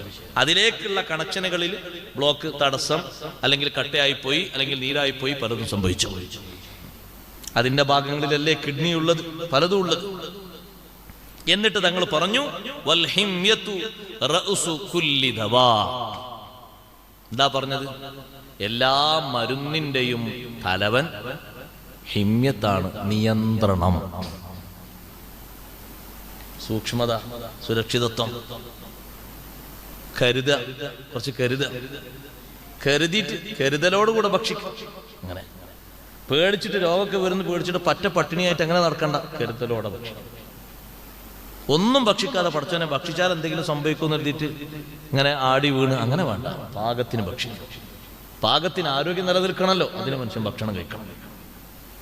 തീരെ ഭക്ഷിക്കാതിരിക്കാൻ പറ്റില്ല. അതുകൊണ്ടല്ലേ കൊല്ലം മുഴുവനും നോമ്പ് നോൽക്കൽ പാടില്ല എന്നല്ലേ ഇസ്ലാമിന്റെ ആശയം. ഒരാൾ കൊല്ലം മുഴുവനും നോമ്പ് നോൽക്കൽ കറാഹത്തല്ലേ? നബി അങ്ങനെ പറഞ്ഞില്ല. നമ്മളിപ്പത്തെ നോമ്പാണെങ്കിൽ ഒരു പക്ഷെ സുഖമായിരിക്കട്ടെ, അത് വേറെ വിഷയം. എന്നിട്ട് തങ്ങൾ പറഞ്ഞു, ഓരോ ശരീരത്തിനും പതിവുള്ളതിനെ പതിവാക്കുക. പതിവില്ലാത്തത് പതിവാക്കിയാൽ രോഗങ്ങൾ കടന്നു വരും, കൊഴുപ്പ് വരും, പല സ്ഥലങ്ങളിലും ചോർച്ച വരും, ഓട്ട വരും, പലതും സംഭവിക്കും. പതിവിൽ നിന്ന് തെറ്റിയാൽ പതിവിനേക്കാൾ വിപരീതമായിട്ട് പലയിടത്തുനിന്നും ഭക്ഷണം കഴിക്കുമ്പോൾ പലതും വരും. പക്ഷെ ഉസ്താദ് എങ്ങനെ കഴിക്കാതിരിക്കുക? കാറ്റടിച്ചിട്ട് ഇങ്ങനെ അതിന്റെ വാസന ഇങ്ങനെ വന്നപ്പോഴേ ഞാൻ ചോദിച്ചതിന് എത്ര വില. അപ്പൊ പതുക്കെ പറഞ്ഞു തന്നു, വില കുറച്ചേ ഉള്ളൂ, ഹുംസുമിയ 500 ഉള്ളൂ. 500 ഉള്ളൂ, എന്നാ ഒന്ന് കഴിക്കത്, വാസനിച്ചിട്ട് വയ്ക്കാം. എന്താ വാസനിക്കുന്നത്? ഒന്നുമല്ല, കഴിഞ്ഞ ആഴ്ച പപ്പടം പൊരിച്ച എണ്ണയിൽ കുറച്ചുകൂടി ഉഷാറിൽ ഒന്ന് നെയ്യൊക്കെ ചേർത്തിട്ട് അതിനൊന്ന് തീ കൊടുത്തിട്ട് അതിലൊരു ഒരു മത്സ്യവും ഒരു കോയൊക്കെ ഒന്ന് ചുട്ടെടുത്തപ്പോൾ ആ ഒരാഴ്ച പഴക്കത്തിന് വന്ന ഒരു മണാണ്. ആ മണം ഇങ്ങോട്ട് ടേസ്റ്റായി തോന്നി, അങ്ങനെ ഇങ്ങോട്ട് കഴിക്കണം. പതിവായത് പതിവാക്കുക, എന്നാ അതിന് കുഴപ്പങ്ങളൊന്നും ഉണ്ടാകൂല, ആരോഗ്യ സംരക്ഷണം. ഹദീസും ആയത്തൊക്കെ കേട്ടപ്പോ നസ്രാനി പറഞ്ഞു, മാ തറക കിതാബുക്കും വലാ നബിയ്യിക്കും ലിജാലീനൂസ തിബ്ബൻ. വലിയൊരു വിദഗ്ധനായ വൈദ്യനാണ് ജാലീനൂസ്. ജാലീനൂസിന്റെ വൈദ്യശാസ്ത്രത്തിന് നിങ്ങളെ കിതാബും നിങ്ങളെ നബിയും ഒരൊറ്റ വിഷയം പോലും ഒഴിവാക്കിയിട്ടില്ലല്ലോ, ഒക്കെ പഠിപ്പിച്ചിട്ടുണ്ടല്ലോ. ഖുർആൻ പഠിപ്പിക്കുന്നത് ശരിയായ ഏറ്റവും സുന്ദരമായ വഴിയിലേക്കാണ്. എല്ലാ വിഷയത്തെ പറ്റിയും അങ്ങനെയാണ്, അതിന് മാറ്റം ഉണ്ടാകാൻ പാടില്ല. ബഹുമാനപ്പെട്ട ഉമർ ബിൻ ഖത്താബ് റളിയല്ലാഹു അൻഹുവിന്റെ അടുത്ത് മഹാനവറുകൾ ഭരിക്കുന്ന കാലത്ത് 6 മാസം തികഞ്ഞപ്പോ ഒരു പെണ്ണ് പ്രസവിച്ചപ്പോ ഉമർ റളിയല്ലാഹു അൻഹു തീരുമാനിച്ചു, ആ പെണ്ണിനെ എറിഞ്ഞു കൊല്ലണം. എറിഞ്ഞുകൊല്ലം തീരുമാനിച്ചു. അത് 6 മാസമായിട്ടുള്ളൂ. അപ്പോഴേക്ക് സംഗതി വേറെ ഏതെങ്കിലും വകുപ്പിലുണ്ടായ കുട്ടിയാണോ? എറിഞ്ഞു കൊല്ലാൻ വേണ്ടി ഉമർ റളിയല്ലാഹു അൻഹു കരുതിയപ്പോ അലി റളിയല്ലാഹു അൻഹു പറഞ്ഞു, ലാ സബീല ലക അലൈഹാ, എറിഞ്ഞു കൊല്ലാൻ നിങ്ങൾക്കൊരു പഴുതും ഇല്ല ഉമറേ. എന്തേ കാരണം? അല്ലാഹു ഖുർആനിലൂടെ പറയുന്ന റൂട്ട് മറക്കരുത്. വഹംലുഹു വഫിസാലുഹു 30 ശഹ്റാ.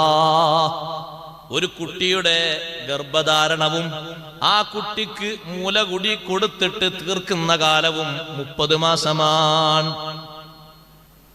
2 വർഷമല്ലേ മുലകുടി നിൽക്കല്? 2 വർഷം എത്ര മാസം? എന്തോ ഒരു കഷ്ടം. 2 വർഷം 24 മാസല്ലേ? അതെ, 24 30 ചേരാത്രേ ഉള്ളത്. 6. ഈ ആയത്ത് അങ്ങോട്ട് കേട്ടപ്പോ ഖുർആൻ പറയുന്ന റൂട്ട് അങ്ങനെ കേട്ടപ്പോ 9 മാസം തേഞ്ഞിട്ടാണ് പ്രസവിക്കേണ്ടതെങ്കിൽ മുല കൊടുക്കുന്ന കാലം 24 ഉണ്ടാകൂല, 21 ചുരുങ്ങും മാസം. 2 വർഷത്തെ മാസം കൂട്ടുമ്പോ 9 മാസം തേഞ്ഞിട്ടാണ് പ്രസവം നടക്കേണ്ടത് എന്നുള്ള രൂപത്തിലാണ് പറയേണ്ടത് എങ്കിൽ 21 മാസം അഥവാ 2 വർഷം തികയൂല, അപ്പോഴേക്കും മുല കൂടി നിർത്തണമെന്ന് വരും. 2 ഷെഹ്റൈനി കാമിലൈനി എന്നല്ലേ, ഔലൈനി കാമിലൈനി, പൂർണ്ണമായ 2 കൊല്ലം മുല കൊടുക്കണം. ആ പൂർണ്ണമായ 2 കൊല്ലം എത്ര മാസമാണ്? 12 12 24. അപ്പൊ പിന്നെ 24 കഴിച്ചാൽ പിന്നെ 30 ബാക്കി എത്ര ഉള്ളത്? 6 മാസം. 6 മാസം ഗർഭം ധരിച്ച് പ്രസവിച്ചു, എന്താ കുഴപ്പമുള്ളത്? ശരിയായ പ്രസവാണ്. ഉമർ റളിയല്ലാഹു അൻഹു പറഞ്ഞു, ലൗലാ അലിയുൻ ലഹലക ഉമർ. ഈ ഇൽമു പഠിപ്പിച്ചു തരാൻ, ഖുർആന്റെ ഈ റൂട്ട് പഠിപ്പിച്ചു തരാൻ അലിയാറില്ലെങ്കിൽ ഞാൻ കുടുങ്ങിയേനെ. ഉമർ റളിയല്ലാഹുവിന്റെ വിനയത്തിന്റെ പറച്ചിലാണ്. അത് അപ്പടി സ്വീകരിച്ചു. ഖുർആന്റെ റൂട്ട്, ഖുർആൻ ഇങ്ങനെയാണ് പറഞ്ഞതെന്ന് പറഞ്ഞാൽ പിന്നെ അപ്പുറത്തേക്ക് ഇപ്പുറത്തേക്ക് ചെറിയ അനക്കം പോകാത്ത മഹാനാണ് സയ്യിദുനാ ഉമർ ബിൻ ഖത്താബ് റളിയല്ലാഹു. വകാന വഖാഫൻ ഇൻദ കിതാബില്ലാഹ്. അല്ലാഹുവിന്റെ ഖുർആൻ എന്താണോ പറയുന്നത് അവിടെ ചടംപറിക്കണം, പിന്നെ അപ്പുറത്തേക്ക് ഇപ്പുറത്തേക്കും അത് സ്വീകരിക്കുകയും ചെയ്യും. ഇങ്ങനെ ഒരുപാട് വിഷയങ്ങൾ കാണാം. ഉമർ റളിയല്ലാഹുവിന്റെ അടുത്ത് വന്നിട്ട് ഒരാൾ പറഞ്ഞു, എനിക്ക് ഫിത്ന വലിയ ഇഷ്ടമാണ്, ഹക്കിനെ ഞാൻ വെറുക്കുന്നുണ്ട്, കാണാത്തതിന് ഞാൻ സാക്ഷി നിൽക്കുന്നു. ഉമർ റളിയല്ലാഹുവിനെ ആളെ പിടിച്ച് അറസ്റ്റ് ചെയ്തു. ഫിത്ന ഇഷ്ടപ്പെടുന്ന ആളെ പുറത്തു വിട്ടാൽ ഫിത്ന തന്നെ ആയിരിക്കും. ഉമർ റളിയല്ലാഹുവിനെ അറസ്റ്റ് ചെയ്തപ്പോ അലി റളിയല്ലാഹുവിന്റെ അടുത്ത് ഈ വിവരത്തി. അലി റളിയല്ലാഹുവിനെ എന്നിട്ട് പറഞ്ഞു, ഉമർ തങ്ങളെ, അയാളെ അറസ്റ്റിൽ നിന്ന് കെട്ടയിച്ചു വിടണം, ഹബസ്തഹു ദുൽമൻ, അന്യായമായിട്ടാണ് അറസ്റ്റ് ചെയ്തത്. അപ്പൊ ഉമർ റളിയല്ലാഹു അൻഹു അന്യായമായിട്ട്? അതെങ്ങനെ? അയാൾ ഫിത്ന ഇഷ്ടപ്പെടുന്നു എന്നാ എന്നോട് പറഞ്ഞത്. പിന്നെ ഹക്കിനെ വെറുക്കുന്നു എന്നും പറഞ്ഞു, കാണാത്തിന് സാക്ഷിക്കുന്നു പറഞ്ഞു. ഇതെങ്ങനെ ഒക്കുക? അപ്പൊ അലി റളിയല്ലാഹു അൻഹു പറഞ്ഞു, അങ്ങനെ തന്നെ എല്ലാവരും, ഞാനും കൂടെ അങ്ങനെ തന്നെ. ലിഅന്നഹു യുഹിബ്ബുൽ മാല വൽ വലദ്, ആ വ്യക്തി സമ്പത്തും സന്താനവും ഇഷ്ടപ്പെടുന്ന ആളാണ്. അള്ളാഹു പറഞ്ഞു, ഇന്നമാ അംവാലുക്കും വഔലാദുക്കും ഫിത്ന. ഏതാ ഫിത്ന? ഇന്നമാ അംവാലുക്കും വഔലാദുക്കും ഫിത്ന. നിങ്ങളെ സമ്പത്തും നിങ്ങളെ സന്താനങ്ങളും പരീക്ഷണമാണ്, നിങ്ങളെ സമ്മതിച്ചുകൊണ്ട് തന്നതാന്ന് കരുതരുത്. ആ പരീക്ഷണത്തിൽ വിജയിച്ച് മുന്നേറണം. ആ ഫിത്നയാണ് ഇഷ്ടപ്പെടുന്നത്. അത് തെറ്റാണ്. ഹക്ക് വെറുക്കുന്നു എന്ന് പറഞ്ഞാൽ അദ്ദേഹം പറഞ്ഞതിന് തെറ്റൊന്നുമില്ല. ആ ഹക്ക് കൊണ്ട് ഉദ്ദേശിക്കുന്നത് മരണമാണ്. ഖുർആൻ പറയുന്നുണ്ട്, വജാഅത് സക്റത്തുൽ മൗതി ബിൽ ഹഖ്, മരണനൊമ്പരം അത് വരുമെന്നത് സത്യമാണ്. ആ സത്യം എല്ലാവർക്കും തരും. ആർക്കത് ഇഷ്ടമുള്ളത് അതാ വെറുക്കുന്നത്. കാണാത്തതിന് അദ്ദേഹം സാക്ഷി നിൽക്കുന്നല്ലേ പറഞ്ഞത്. അല്ലാഹു തആലാനെ കണ്ടിട്ടില്ലല്ലോ, അല്ലാഹു ഉണ്ട് എന്ന് സാക്ഷി നിൽക്കുന്നുണ്ട്. അപ്പോഴും ഉമർ റളിയല്ലാഹു അൻഹു പറഞ്ഞു, ലൗലാ അലിയ്യുൻ ലഹലക ഉമർ, അലി റളിയല്ലാഹു ഇല്ലെങ്കിൽ ഞാൻ കുടുങ്ങി. അയാൾ പിന്നെ അറസ്റ്റിൽ കിടക്കണം. വിശുദ്ധ ഖുർആൻ നൽകുന്ന റൂട്ട് അത് മനസ്സിലാക്കിയാൽ, അത് തിരിഞ്ഞാൽ എവിടെ രക്ഷപ്പെടാൻ കഴിയും. നമ്മൾ പഠിക്കണം, ഞാൻ വെറുതെ പറഞ്ഞല്ല. സ്വഹാബത്തിന്റെ മാത്രം വിഷയമല്ലത്. നിങ്ങൾ നോക്കൂ, ബഹുമാനപ്പെട്ട ഷാഫി ഇമാം റളിയല്ലാഹുവിന്റെ ഉമ്മ, ഇമാം ഷാഫി റളിയല്ലാഹുവിന്റെ ഉമ്മ, ഖുർആൻ ഏത് പ്രശ്നങ്ങൾക്കും പരിഹാരമാണ്. ഭൗതിക പ്രശ്നങ്ങൾക്കും കോടതിയിലും എല്ലാ വിഷയത്തിനും ഖുർആൻ അല്ലത്തി ഹിയ അഖ്വം, മതിയായ റൂട്ട്, ശരിയായ റൂട്ട് ഖുർആനുണ്ട്. അതങ്ങനെ തന്നെ സ്വീകരിക്കണം എന്ന് മാത്രം. ഷാഫി ഇമാം റളിയല്ലാഹുവിന്റെ ഉമ്മയും ഒരു പെണ്ണും കൂടി, വലിയ ആബിദത്താണ് മഹദി, ഒരു പെണ്ണും കൂടി ഒരു വിഷയത്തിന് സാക്ഷി പറയാൻ വേണ്ടി കോടതിയിൽ പോയി. സാക്ഷി പറയാൻ പെണ്ണിന് പോകട്ടെ, എല്ലാ വിഷയത്തിനും സാക്ഷി പറയാൻ വേണ്ടി ഒരു പെണ്ണങ്ങനെ നടക്കണം എന്നല്ല. ഒരു വിഷയത്തിന് സാക്ഷി പറയാൻ ഒരു പെണ്ണങ്ങനെ പോകേണ്ടി വന്നാൽ ഇസ്ലാം അനുവദിക്കുന്നുണ്ട് നടത്തും. കോടതിയിൽ പോയി. മഹദിയുണ്ട്, ഉമ്മു ബിശ്രി എന്ന വേറൊരു പെണ്ണുണ്ട്, മക്കത്തെ കോടതിയിൽ. അവിടെ എത്തിയപ്പോ ജഡ്ജി പറഞ്ഞു, ഈ രണ്ട് പെണ്ണുങ്ങളെയും രണ്ട് ഭാഗത്തേക്ക് നിർത്തണം, എന്നിട്ട് അവരോട് വിവരം ചോദിക്കണം. അത് പറഞ്ഞ ഉടനെ തന്നെ ഷാഫി ഇമാം റളിയല്ലാഹുവിന്റെ ഉമ്മ പറഞ്ഞു, അയ്യുഹൽ ഖാദി ലൈസ ലക ദാലിക, ജഡ്ജിയോട് നിനക്കത് പറ്റൂല. ലിഅന്ന അല്ലാഹ തആല യഖൂൽ അൻ തളില്ല ഇഹ്ദാഹുമാ ഫതുദക്കിറ ഇഹ്ദാഹുമൽ ഉഖ്റാ. ഖുർആൻ ഓതി കൊടുത്തു. ജഡ്ജി മേപ്പെട്ടു നോക്കി. ജഡ്ജിയോട് പറഞ്ഞു, അല്ലാഹു ഖുർആനിലൂടെ പറയുന്നുണ്ട്, രണ്ട് സ്ത്രീകളെ സാക്ഷിക്ക് വെച്ചത് എന്തിനാണ്? ഒരു പെണ്ണ് പറയുന്നതെങ്ങാനും ഓർമ്മ പശക കൊണ്ട് തെറ്റിപ്പോയാൽ മറ്റേ പെണ്ണ് ഈ പെണ്ണിനെ ഓർമ്മിപ്പിച്ചു കൊടുക്കാനാണ്. രണ്ട് ഭാഗത്തേക്ക് നിർത്തി എങ്ങനെ ഓർമ്മിച്ചു കൊടുക്കല്?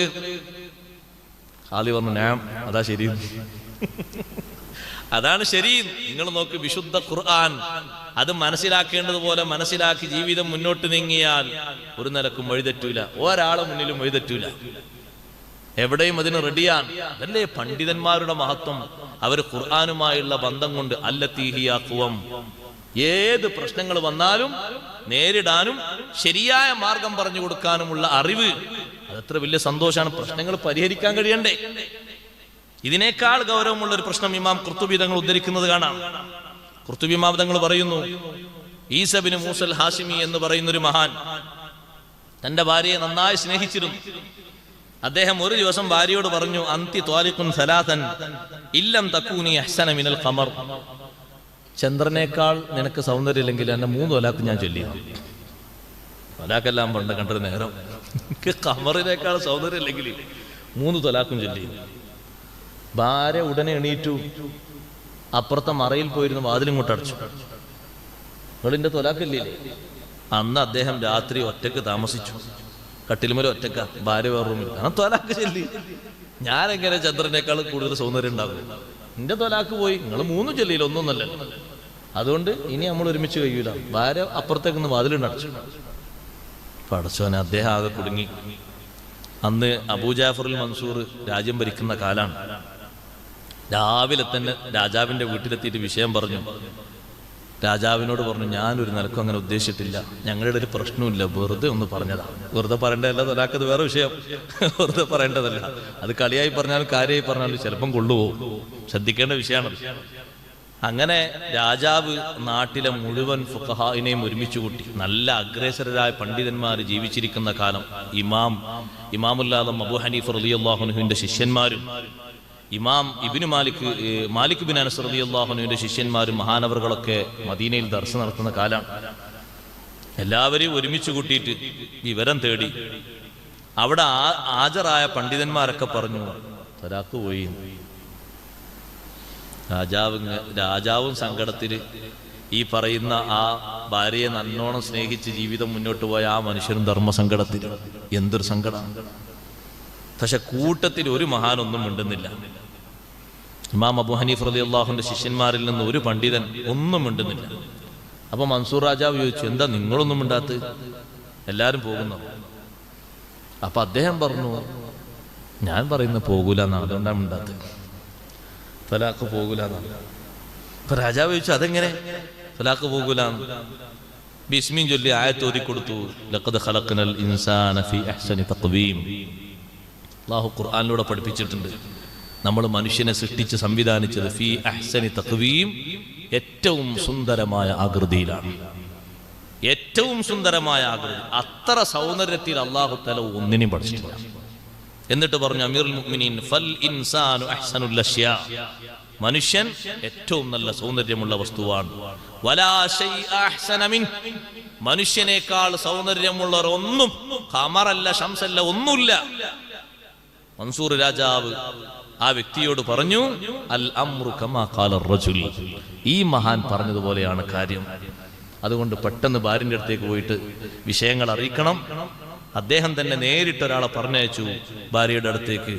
ഭർത്താവിനനുസരിക്കണം, ത്വലാഖ് പോയിട്ടില്ല. ഒരു കുടുംബത്തിന്റെ, ഒരു നാടിന്റെ, മക്കളുടെ, പരസ്പരമുള്ള ആളുകളുടെ മനസ്സിൽ വന്ന സന്തോഷത്രയാണ്. കാരണം ഖുർആനിന്റെ റൂട്ട് എങ്ങനെയാണ്? ഇന്ന ഹാദൽ ഖുർആന യഹ്ദീ ലില്ലത്തി ഹിയ അഖ്വം. ഞാൻ ആയത്തിന്റെ ബാക്കിയുള്ള ആയത്തിന്റെ തഫ്സീർ കൂടി പറഞ്ഞ് ഞാൻ അവസാനിപ്പിക്കുകയാണ്. ദ്വാരക്കാൻ സമയമായി കൊണ്ടിരിക്കുന്നു. വയബശ്ശിറുൽ മുഅ്മിനീൻ അല്ലദീന യഅമലൂന സ്വാലിഹാത്ത്, സൽക്കർമ്മങ്ങൾ, സുഹൃതങ്ങൾ ചെയ്യുന്ന വിശ്വാസികൾക്ക് ഖുർആൻ സന്തോഷം അറിയിക്കുന്നുണ്ട്. ഈമാനോടുകൂടെ തന്നെ സുഹൃതങ്ങൾ ചെയ്യണം, സൽക്കർമ്മങ്ങൾ ധാരാളം ചെയ്യണം. എന്തെങ്കിലും ഒരു സൽക്കർമ്മം നമ്മൾ കേട്ടുകഴിഞ്ഞാൽ ഉടനെ ഒരു പ്രാവശ്യമെങ്കിലും അത് ചെയ്യാതെ വിട്ടുപോകരുത്. കാരണം നമ്മുടെ ഏടിൽ ആ സൽക്കർമ്മവും ഉണ്ട് എന്ന് അള്ളാഹുവിന്റെ അടുക്കൽ നമുക്ക് സന്തോഷിക്കാൻ കഴിയും. മാലോകരെ ബോധ്യപ്പെടുത്താനല്ല, ഒരു അമല്, ഒരു സ്വാലിഹായ അമല് കേട്ടാൽ അത് ഒരു തവണയെങ്കിലും ചുരുങ്ങിയത് നമ്മളത് പ്രാവർത്തികമാക്കണം. അപ്പൊ അതും നമ്മുടെ ഏടിൽ വന്നു. അങ്ങനെയാണല്ലോ മഹാന്മാർ കേൾക്കുന്നതിനനുസരിച്ച് ഓരോന്നും അപ്പോൾ തന്നെ അവർ ചെയ്തുകൊണ്ടിരിക്കും. കാരണം ഇന്നത് കേട്ടതാണ്, ഇന്നത് പ്രാവർത്തികമാക്കിയില്ലെങ്കിൽ നാളെ അത് പ്രാവർത്തികമാക്കാനില്ലെങ്കിലോ. സ്വാലിഹായ അമലുകൾ ചെയ്യുന്ന വിശ്വാസികൾക്ക്, സുഹൃതങ്ങൾ ചെയ്യുന്ന, സ്വാലിഹായ അമൽ എന്നാ പറഞ്ഞിട്ട്, സ്വാലിഹായ അമലാകണമെങ്കിലുള്ള ഷർത്തുകളും കാര്യങ്ങളൊക്കെ ഒക്കണം. അപ്പോഴേ അമൽ സ്വാലിഹാകുള്ളൂ. അതിൽ നല്ല ഇഖ്ലാസ്, നല്ല നിയ്യത്ത് ഒക്കെ വേണം. അമൽ അള്ളാഹുവിന്റെ അടുക്കൽ സ്വീകാര്യമാകാനുള്ള ഷർത്തുകൾ, ഫർളുകൾ എന്തെല്ലാം ഉണ്ടോ അതൊക്കെ വേണം. നിസ്കാരം ഉണ്ട്, രൂപത്തിൽ മാത്രം പോരാ, അർത്ഥത്തിലും എല്ലാത്തിലും അത് നിസ്കാരമാകണം. കുളിച്ചു, നിങ്ങൾ നോക്കൂ, ഞാൻ 2 രൂപം പറഞ്ഞ കുളിച്ചു. ജുമഅക്ക് കുളിച്ചു വരുന്ന ആൾക്കാരെ കൂലി കിട്ടുന്നവർ എത്ര ഉണ്ട്, കിട്ടാത്തവർ എത്ര ഉണ്ട്? ചിലർക്ക് തണുപ്പ് മാത്രം കിട്ടും, ചിലരുടേത് അഴുക്കൊക്കെ പോകും, ചിലർക്ക് സോപ്പൊക്കെ തേച്ചിട്ട് അങ്ങനെ ഒരു ആവേശം ഉണ്ടാകും. എന്നാൽ അത് സ്വാലിഹായ ഒരു അമലായി മാറുന്നത് എപ്പോഴാ? ആ നിയ്യത്ത് ശരിയായ രൂപത്തിൽ വേണം. അത് കണ്ടീഷനാകുന്നപ്പോൾ ആ കുളിന്റെ ആദാബുകൾ മൊത്തം പാലിച്ച് ഒരു കാമിലായ കുളി കുളിക്കുമ്പോൾ അത് സ്വാലിഹായ അമലായി. അപ്പൊ അതിന്റെ മുമ്പ് വുളു ഉണ്ട്, മിസ്വാക്കോട് കൂടെയുള്ള വുളു ഉണ്ട്, തുടക്കത്തിലുള്ള ദിക്റുണ്ട്, കുളി കഴിഞ്ഞാലുള്ള ദിക്റുണ്ട്, ഇടയിൽ വലത്തെ ഭാഗം മുന്തിക്കണം, മുടികളൊക്കെ ചിക്കകറ്റണം, ചുളിഞ്ഞ ഭാഗങ്ങളൊക്കെ വൃത്തിയാക്കണം, തേച്ച് കഴുകണം. അതൊക്കെ കഴിഞ്ഞിട്ട് കഴിവിന്റെ പരമാവധി ശേഷം വുളൂഇൽ ഉള്ളതുപോലെ തന്നെ അല്പം വെള്ളം കുടിക്കുകയും വേണം. എന്താ അവസ്ഥ? കിതാബുള്ളതാ പറഞ്ഞത്. പക്ഷെ ആൾക്കാർ ഇപ്പൊ അങ്ങനെ പറയാം. എന്താ അത്? അതെന്നെ രോഗമൊന്നും മാറാത്തത്. വുളൂഇൽ നിന്ന് ശേഷിക്കുന്ന വെള്ളം കുടിക്കുന്ന സുന്നത്താണ്. ലിഖബരി ഇന്ന ഫീഹി ശിഫാഅൻ, ദിനുദ്ദീൻ മഖ്ദൂം തങ്ങൾ പറഞ്ഞു, ഹദീസ് ഉണ്ട്, അതിൽ ശിഫയുണ്ട്, അതുകൊണ്ടാണ് ഇത് കുടിക്കൽ സുന്നത്താന്ന് പറയുന്നത്. നമുക്ക് ഈ ശിഫ ഒന്നും വേണ്ട, നമുക്ക് ഏത് മതി? അവിടെയും ഇവിടെയും നമ്മളെ ബാലൻസ് ഒക്കെ തെറ്റുന്ന കുറെ ഗുളിക മാത്രം കഴിച്ചാൽ മതി. ആ സുന്നത്തടക്കമുള്ള കാര്യങ്ങളൊക്കെ എടുത്തിട്ടുള്ള ഒരു കുളി നമ്മളൊന്ന് ആലോചിച്ച് നോക്കി. എത്ര കാലമായി കുളിക്കാൻ തുടങ്ങിയിട്ട്, ജുമഅക്കും മറ്റൊക്കെ ഇനി ഏറ്റവും ചുരുങ്ങിയത് ഉളുവോടുകൂടെയുള്ള കുളി, ഉളു എടുക്കാതെ ഹബീബ് റസൂലുള്ളാഹി സ്വല്ലല്ലാഹു അലൈഹി വസല്ലം തങ്ങൾ കാമിലായ ഉളു എടുക്കാതെ ഒറ്റ കുളിയും കുളിച്ചിട്ടില്ല എന്ന് ബീവി ആയിഷ റളിയല്ലാഹു അൻഹ റിപ്പോർട്ട് ചെയ്തു. പൂർണ്ണമായ ഉളു, മിസ്വാക്കൊക്കെ ചെയ്തിട്ടുള്ള നല്ലൊരു ഉളു, ആ ഉളു ചെയ്തിട്ട് എത്രത്തോളം ആ ഉളുവിന്റെ മഹത്വം പറഞ്ഞത്, ഇടയിൽ വെച്ച് ആ ഉളു എങ്ങാനും മുറിഞ്ഞാൽ അത് പുതുക്കൽ സുന്നത്താണ്. അത്രയും നല്ല സ്ഥാനമുള്ള ഉളുവാണ് കുളിന്റെ മുമ്പുള്ള ഉളു. നമ്മൾ എന്താ ചെയ്യാ, പൊതുവേ നമ്മുടെ സ്വഭാവം എങ്ങനെയാണ്, കുളിയൊക്കെ കഴിഞ്ഞ് പിന്നെ ഉണ്ടാവും ഇങ്ങനെ ഉളു കൊടുക്കുന്നത്. കുളിയൊക്കെ കഴിഞ്ഞിട്ടല്ല ഉളു കൊടുക്കുന്നത്, കുളിന്റെ മുമ്പാ ഉളു കൊടുക്കേണ്ടത്. അങ്ങനെ അമലുകൾ സ്വാലിഹി, ഉറങ്ങുന്ന ഉറക്കം സ്വാലിഹായ അമലാകണം. ഉളു എടുത്തിട്ട് മിസ്വാക്ക് ചെയ്തിട്ട് നീ ഉറങ്ങുന്ന ഉറക്കമാണോ, ആ ഉറക്കിന് എത്ര കൂലിയുണ്ട്. ദിക്റൊക്കെ ചൊല്ലിയിട്ട് അങ്ങനെ നല്ല രൂപത്തിൽ ഉറങ്ങുന്ന ഉറക്കത്തിന് മലക്കുകൾ നിനക്ക് എത്ര അകമ്പടിയേകുന്നുണ്ട്. അത് തന്നെ ആയത്തുൽ കുർസിയും ആമനുർ റസൂലും ഓതിയിട്ടാണെങ്കിൽ, മഗ്രിബിന്റെ ശേഷം ചൊല്ലാനുള്ള ദിക്റുകളൊക്കെ ചൊല്ലിയിട്ടാണെങ്കിൽ നിനക്ക് കാവൽ ചോദിക്കുന്ന മലക്കുകളുടെ എണ്ണം ഒരൊറ്റ വിഷയത്തിന് തന്നെ 50,000 മലക്കുകളാണ്. സുബ്ഹാനല്ലാഹ്, അതൊക്കെ കിട്ടുമ്പോൾ ആ ഉറക്കം എത്ര സ്വാലിഹായ അമലാണ്.